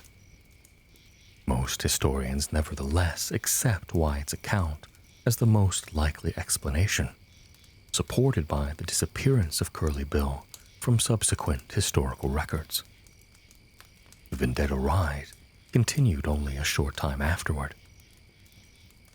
By early April, the Earp posse recognized that remaining in Arizona had become increasingly dangerous. Sheriff's deputies sought their arrest. Supporters of the cowboys remained active throughout the region. Federal protection offered limited practical security once territorial warrants had been issued. The group crossed into New Mexico territory and gradually dispersed. Doc Holliday eventually made his way into Colorado. Wyatt traveled through several western states before ultimately settling for periods in Colorado, Idaho, California, and elsewhere. His years in Arizona had come to an end. He would never again live permanently in Tombstone. The Vendetta ride quickly entered Western folklore. Supporters portrayed Wyatt as a man driven by grief after the failure of legal justice. Critics described the expedition as a campaign of revenge carried out beyond the boundaries of lawful authority. Modern historians generally avoid reducing the episode to either interpretation alone. Several facts remain well established. Morgan Earp was murdered. Virgil Earp survived an assassination attempt that permanently crippled him. Frank Stillwell died at the hands of Wyatt's group. At least one additional armed confrontation occurred during the pursuit. Beyond those facts, questions of motive, legality, and moral judgment remain matters of historical interpretation rather than certainty. It is also worth remembering that frontier justice was often considerably less orderly than later generations imagined. Law enforcement institutions remained relatively young. Communication between jurisdictions could be slow. Political influence frequently shaped these investigations. Witnesses disappeared, evidence was limited. Communities sometimes viewed formal legal processes as ineffective, particularly when influential individuals belonged to opposing political factions. None of this necessarily justified vigilantism, but it does help explain why some contemporaries sympathized with Wyatt while others condemned him. By leaving Arizona, Wyatt effectively closed one chapter of his life. He was 34 years old. The events surrounding Tombstone had occupied barely 3 years. Yet those years would come to overshadow nearly everything else he accomplished. The irony is difficult to overlook. Before arriving in Arizona, Wyatt Earp had already spent decades working as a farmer, teamster, buffalo hunter, stage driver, gambler, policeman, deputy marshal, and businessman across several states. After leaving Arizona, he would spend nearly half a century pursuing new ventures in mining camps, boom towns, racetracks, and eventually the growing communities of California. His life was far from over. The legend, however, had already begun. Newspapers across the country carried reports of the gunfight, the assassinations, and the Vendetta ride. Some accounts praised Wyatt as a fearless lawman defending civilization on the frontier. Others described him as a gambler whose pursuit of vengeance had carried him beyond the limits of law. Neither version fully captured the complexity of the man. The historical Wyatt Earp emerged from Arizona carrying grief, notoriety, loyal friends, determined enemies, and a reputation that would follow him for the remainder of his life. Ahead lay mining booms, real estate speculation, horse racing, Alaska's goldfields, and eventually the motion picture studios of Southern California. The frontier itself was changing. So too was Wyatt Earp, whose most famous chapter had ended, even though nearly half his life still remained to be lived. When Wyatt Earp crossed the border out of Arizona territory in the spring of 1882, he left a community where his name had become synonymous with one of the most controversial events in the American West. Warrants for murder still hung over him in Arizona, making any return risky. Friends had been wounded or killed, political alliances had collapsed, businesses he had hoped would provide lasting prosperity had been abandoned. For many people, such experiences might have marked the defining conclusion of a life. For Wyatt, they became the beginning of another. He was only 34 years old. Nearly 47 years still lay ahead of him. Those decades would unfold across a frontier that was changing almost as rapidly as Wyatt himself. The great cattle drives that had defined Kansas were beginning to decline. Railroads spread into regions once reached only by wagon. Barbed wire enclosed open range land. Mining discoveries shifted repeatedly from one territory to another. New towns appeared with astonishing speed before sometimes fading just as quickly. Once again, Wyatt followed opportunity rather than permanence. His first destination after leaving Arizona was Colorado. The Rocky Mountains had experienced successive mining booms since the discovery of gold near Denver in 1858, and later silver deposits farther west. Communities such as Leadville had grown from isolated camps into thriving commercial centers filled with investors, engineers, merchants, gamblers, and laborers seeking fortunes beneath the mountains. Unlike Tombstone's dry desert landscape, Colorado's mining districts presented an entirely different environment.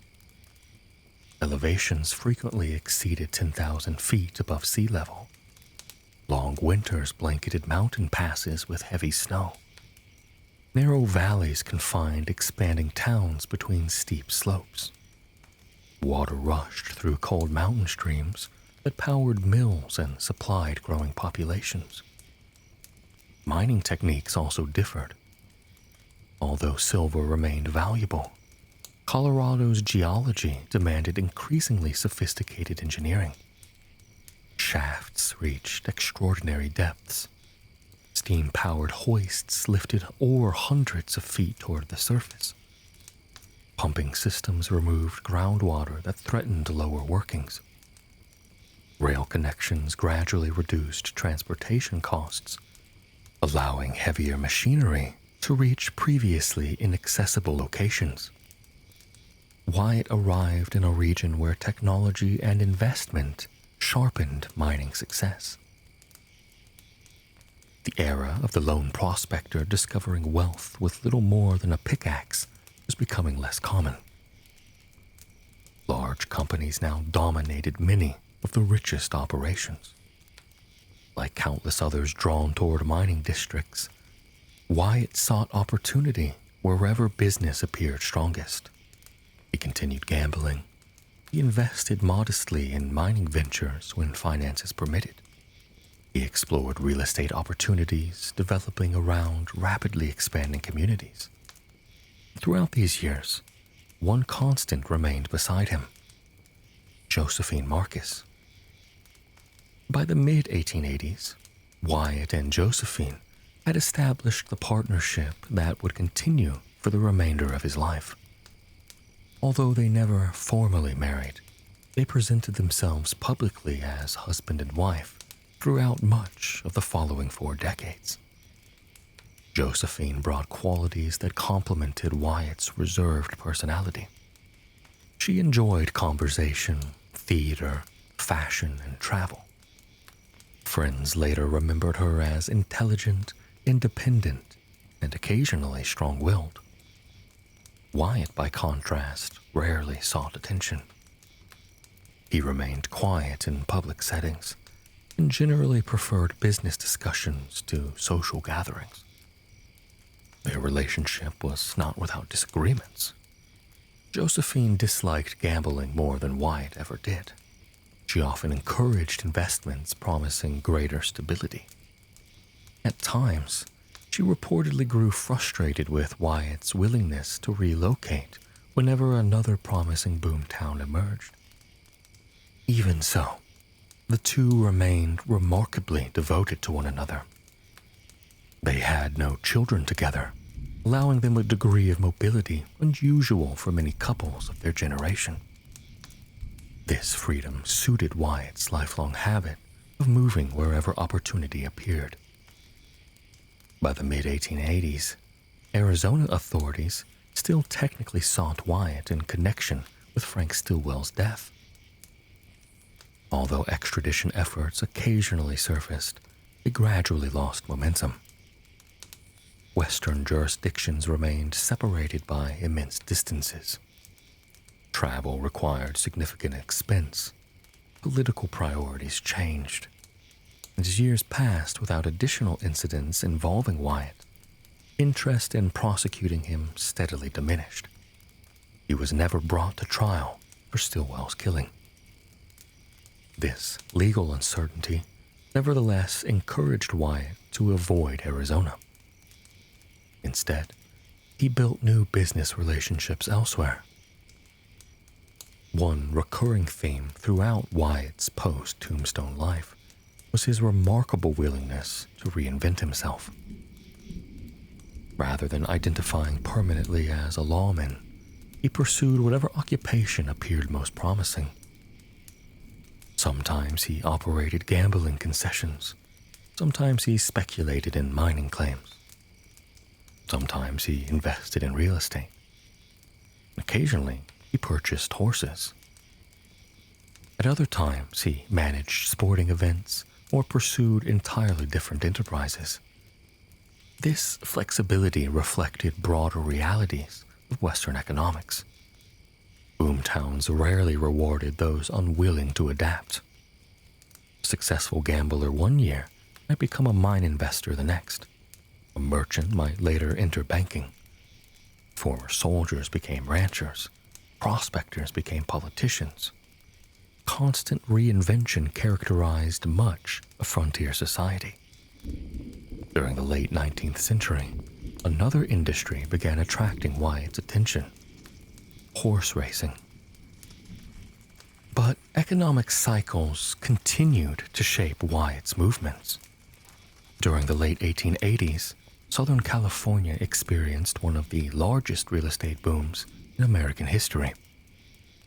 Railroads promoted the region aggressively through advertisements emphasizing warm weather, fertile land, and abundant opportunity. Thousands of newcomers arrived hoping property values would continue rising.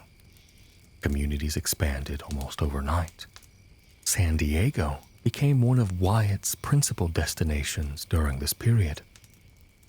Unlike the rough mining camps of previous years, San Diego increasingly reflected urban ambitions.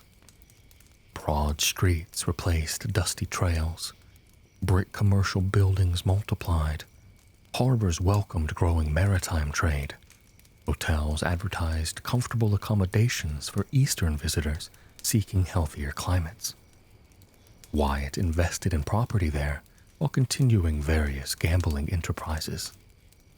Like many speculators, he hoped rapidly appreciating land values would produce substantial profits. The boom, however, eventually collapsed. Property prices fell sharply. Investors who had borrowed heavily suffered severe losses. Although Wyatt avoided complete financial disaster, he did not achieve the lasting wealth he had anticipated. His pattern of moderate success, followed by renewed searching, continued. Josephine later recalled these years with mixed emotions. She appreciated periods spent in more settled communities, yet remained accustomed to Wyatt's readiness whenever another promising opportunity appeared elsewhere. Friends occasionally joked that Wyatt possessed an instinct for discovering boomtowns before they reached their greatest prosperity. Sometimes that instinct served him well. At other times, it arrived slightly too early or too late to produce lasting fortune. Technology continued transforming everyday life around them. Railroads linked previously isolated regions with remarkable efficiency. Electric lighting appeared in larger cities. Telephones gradually supplemented telegraph systems. Improved printing technology expanded newspaper circulation throughout the country. Photography became increasingly affordable. Bicycles gained popularity during the 1890s.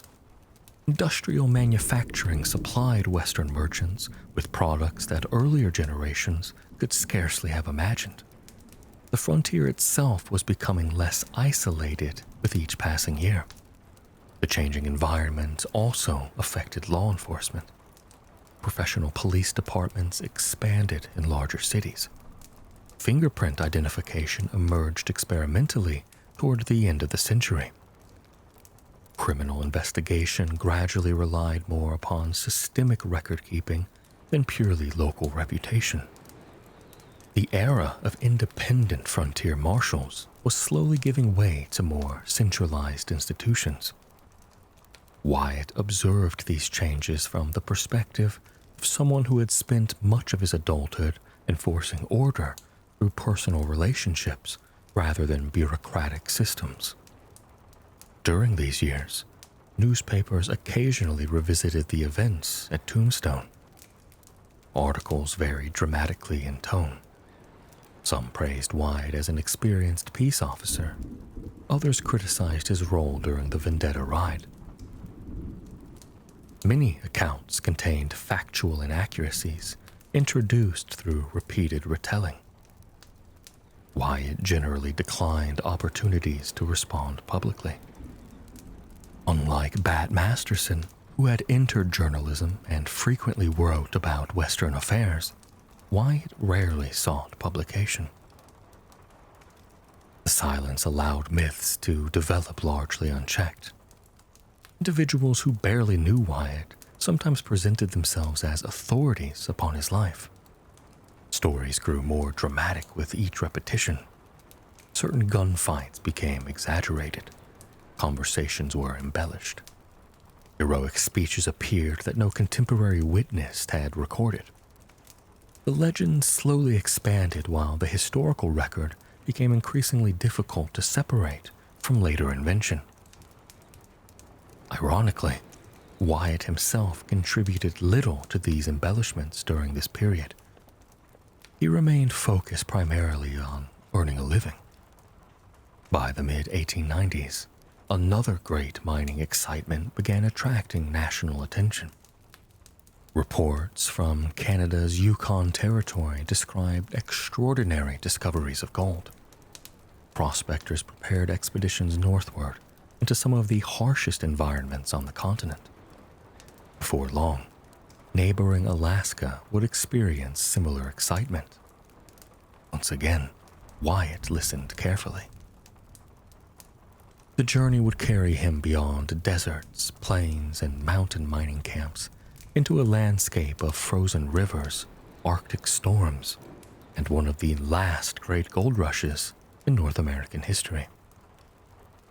By then, the frontier that had shaped Wyatt Earp's life was entering its final chapter. The nation itself was changing. Large cities dominated the American economy.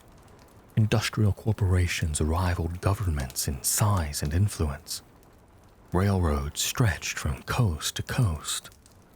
The census would soon declare that the traditional frontier no longer existed as a continuously unsettled line advancing westward. Yet for Wyatt Earp, whose life had always followed the next opportunity over the horizon, there remained one final boom still waiting beyond the mountains. It lay in the far north, where thousands believed another fortune could still be found beneath frozen ground. In August 1896, gold was discovered in the tributaries of the Klondike River within the Yukon Territory. At first, news spread slowly. The region lay deep within the subarctic, separated from major population centers by immense distances and difficult terrain. Those already present quietly filed claims while word gradually filtered south. Everything changed the following summer. During July 1897, steamships arrived in Seattle and San Francisco, carrying miners who had successfully reached the Klondike and returned with substantial quantities of gold. Newspapers published dramatic headlines.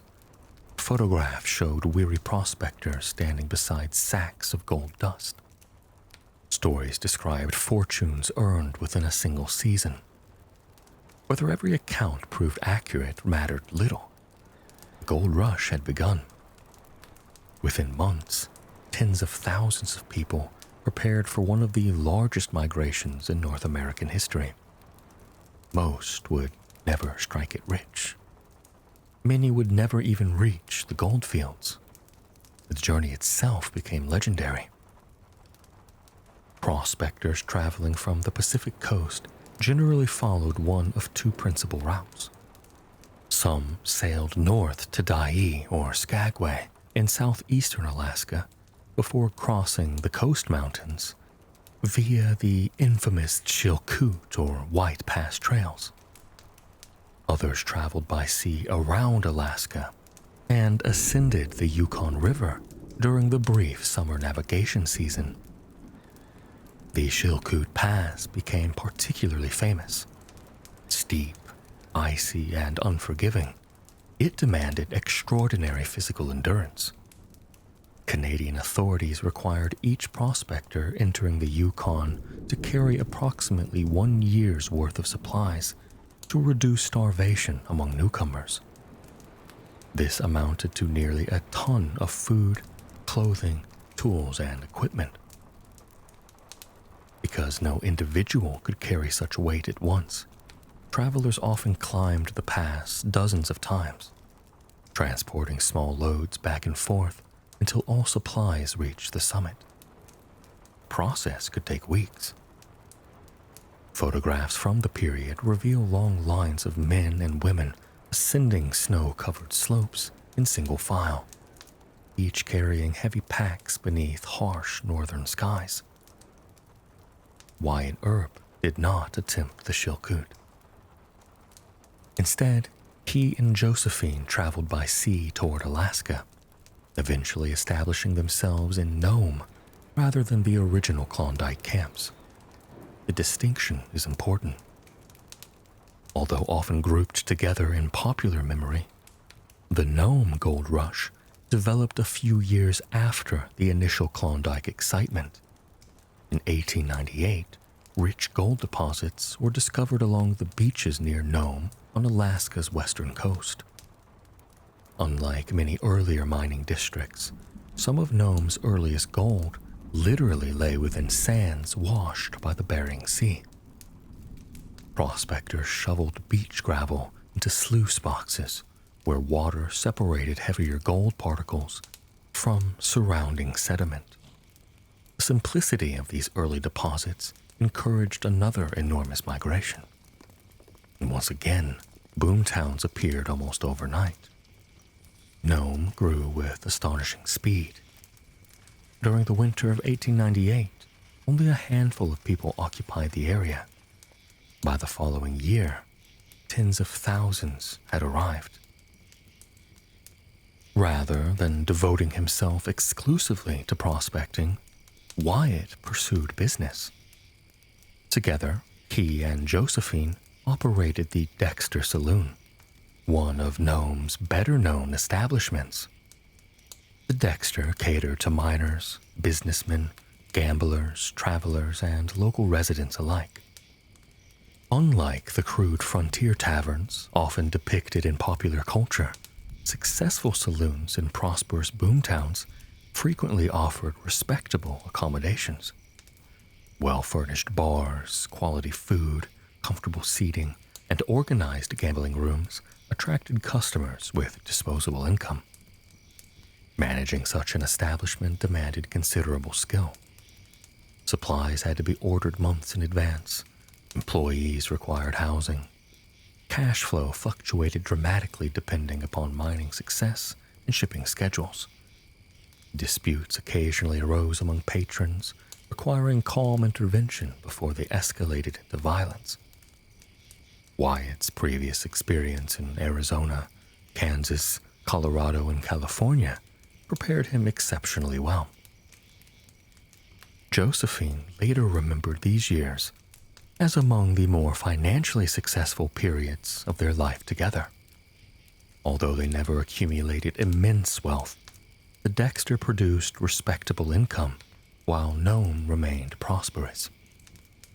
But as richer surface deposits disappeared, larger companies introduced dredges, pumps, and industrial equipment capable of processing enormous quantities of gravel. Independent prospectors found it increasingly difficult to compete. The same pattern had unfolded in earlier silver camps, and capital and machinery gradually replaced individual labor.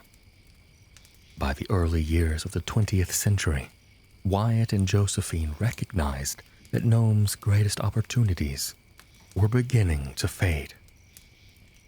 Rather than remaining until economic decline became severe, they once again chose movement. Leaving Alaska did not represent failure. Instead, it reflected a decision Wyatt had repeatedly made throughout his life. When one frontier changed, he searched for another. Returning to California, however, revealed a nation very different from the one he had first encountered as a teenager decades earlier. Cities expanded rapidly. Automobiles appeared on public roads. Electric streetcars connected growing neighborhoods. Motion pictures emerged as the new form of entertainment. Industrial corporations employed thousands.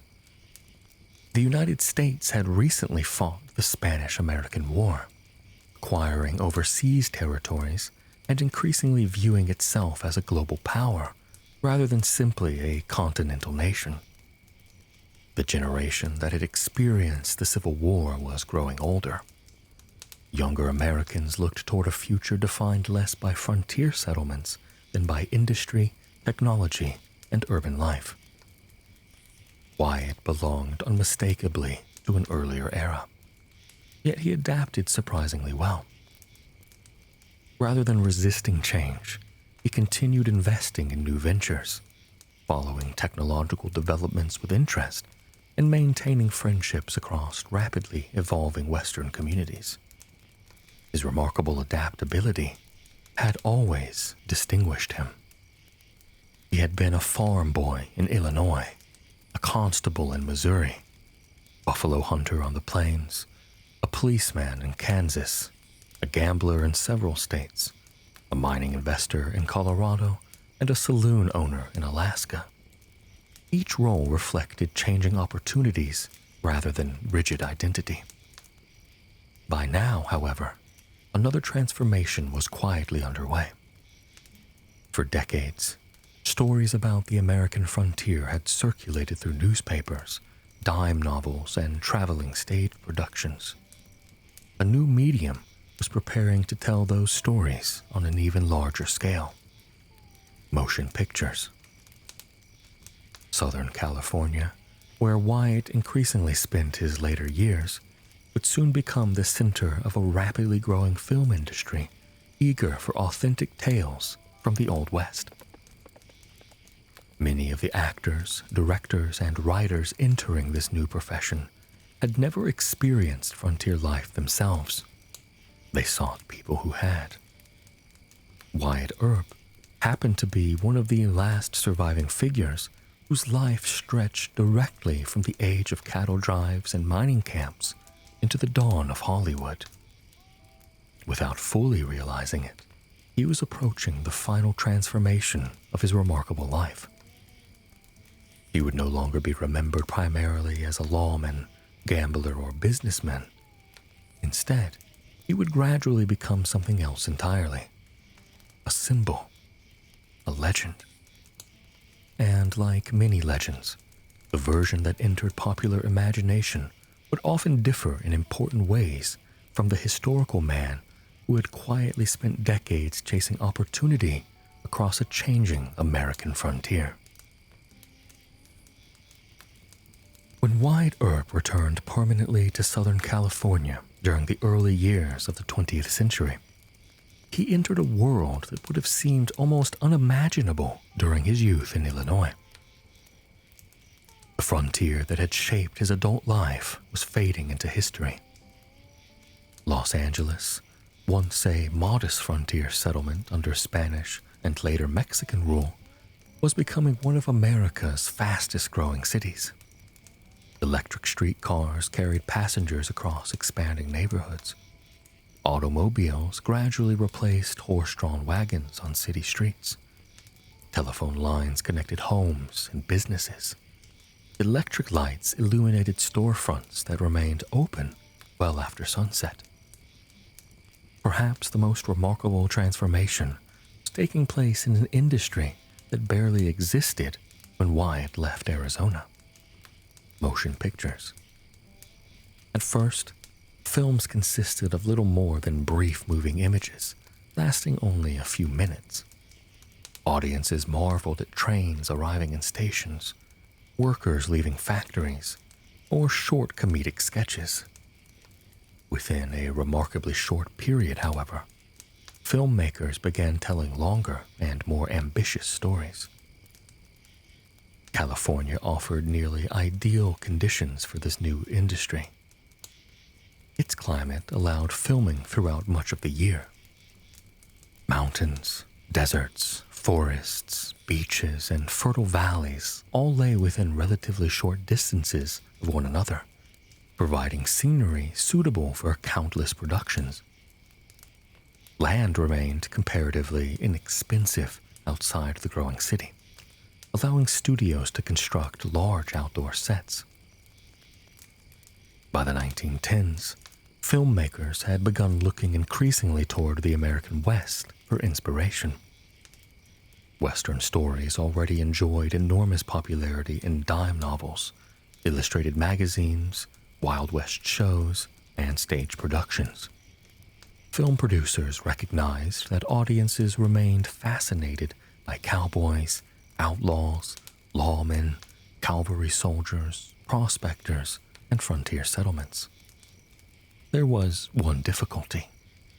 Most of the people creating these films had never experienced the frontier themselves. They sought guidance from those who had. Wyatt Earp happened to be one of the last surviving individuals whose adult life stretched directly back to the era of cattle drives, Dodge City, Tombstone, and the Silver Boom. By now, he was an elderly man. His thick dark hair had become almost entirely white. His mustache, once associated with the frontier lawmen of Kansas and Arizona, was neatly trimmed. His broad shoulders remained, though age had naturally softened the physical strength that contemporaries had admired decades earlier. Friends continued describing him much as they always had. Reserved, carefully dressed, observant, slow to speak, remarkably calm. Unlike some former frontier figures who eagerly cultivated public attention, Wyatt generally remained private. He seldom gave speeches. He rarely sought newspaper interviews. He did not travel the lecture circuit recounting his adventures. Instead, he lived relatively quietly with Josephine while pursuing occasional business opportunities and spending time with acquaintances throughout Southern California. Those acquaintances increasingly included people who would become important figures in early Hollywood. Among the best known was William S. Hart. Hart had begun his career on the stage before becoming one of silent cinema's greatest Western stars. Unlike many actors portraying cowboys, Hart genuinely wished to present frontier life as accurately as possible. He sought advice from individuals who had actually lived through the period. Wyatt Earp became one of those sources. The two men developed a friendship based upon mutual respect. Hart admired Wyatt's first-hand experience, and Wyatt appreciated Hart's sincere interest in historical authenticity. Another acquaintance was Tom Mix, whose energetic screen persona would eventually make him one of the most famous Western actors of the silent era. Mix represented a somewhat different style of filmmaking. His films emphasized action, spectacular horsemanship, and dramatic adventure. While less historically restrained than Hart's productions, they introduced millions of viewers to romantic visions of the American frontier. Stories have long circulated claiming that Wyatt regularly advised numerous Hollywood actors on firearms, riding, and frontier customs. Some of these accounts contain elements of truth. Others appear to have grown through repeated retellings after Wyatt's death.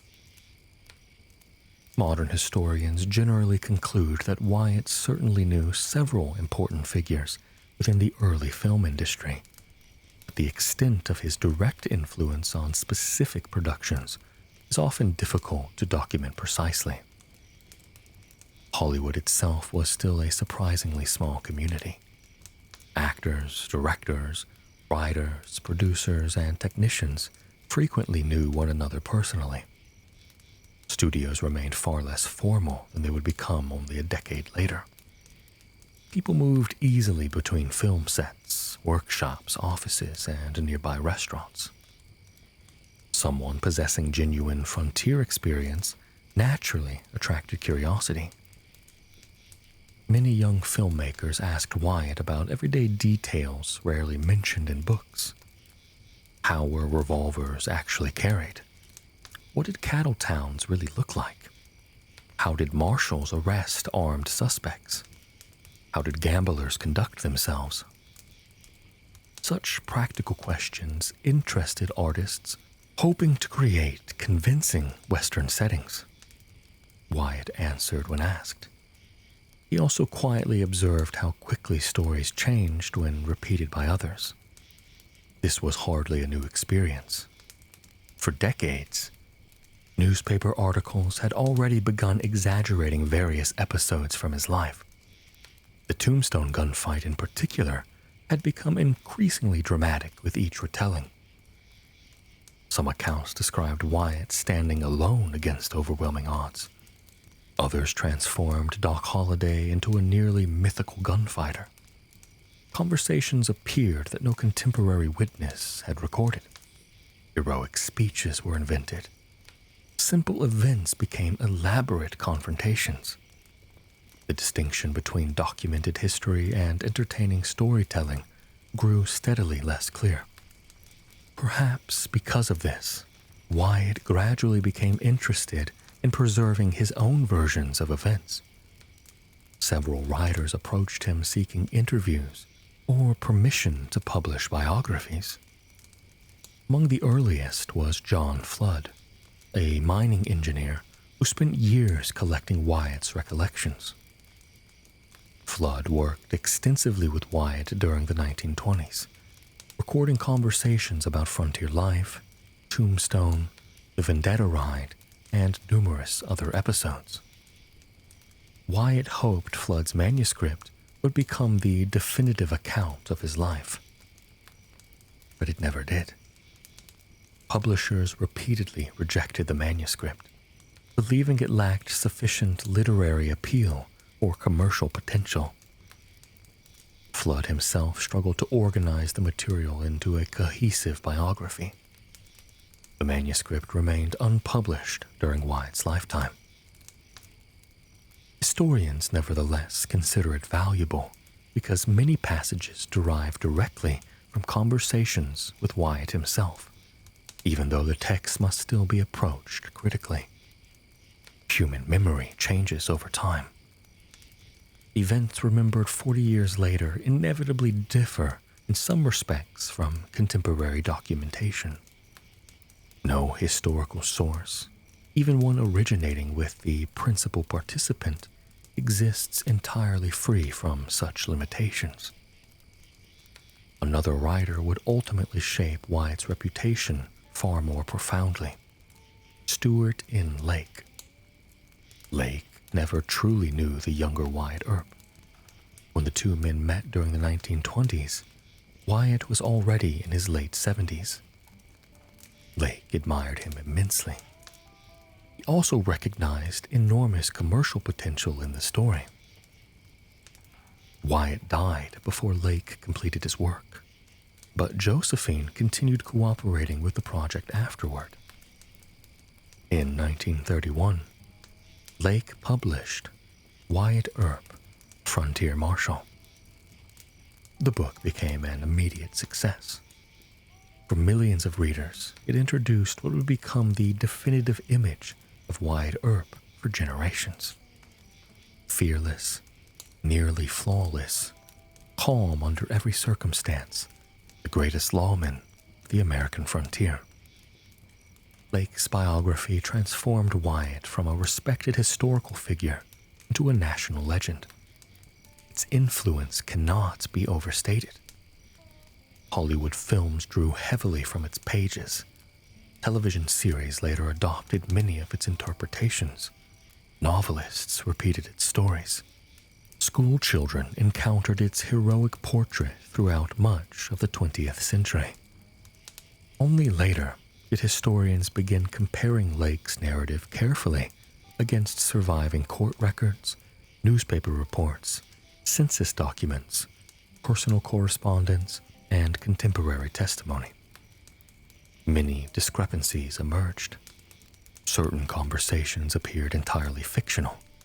Several gunfights lacked supporting evidence. Episodes involving extraordinary heroism often rested upon little more than anecdote.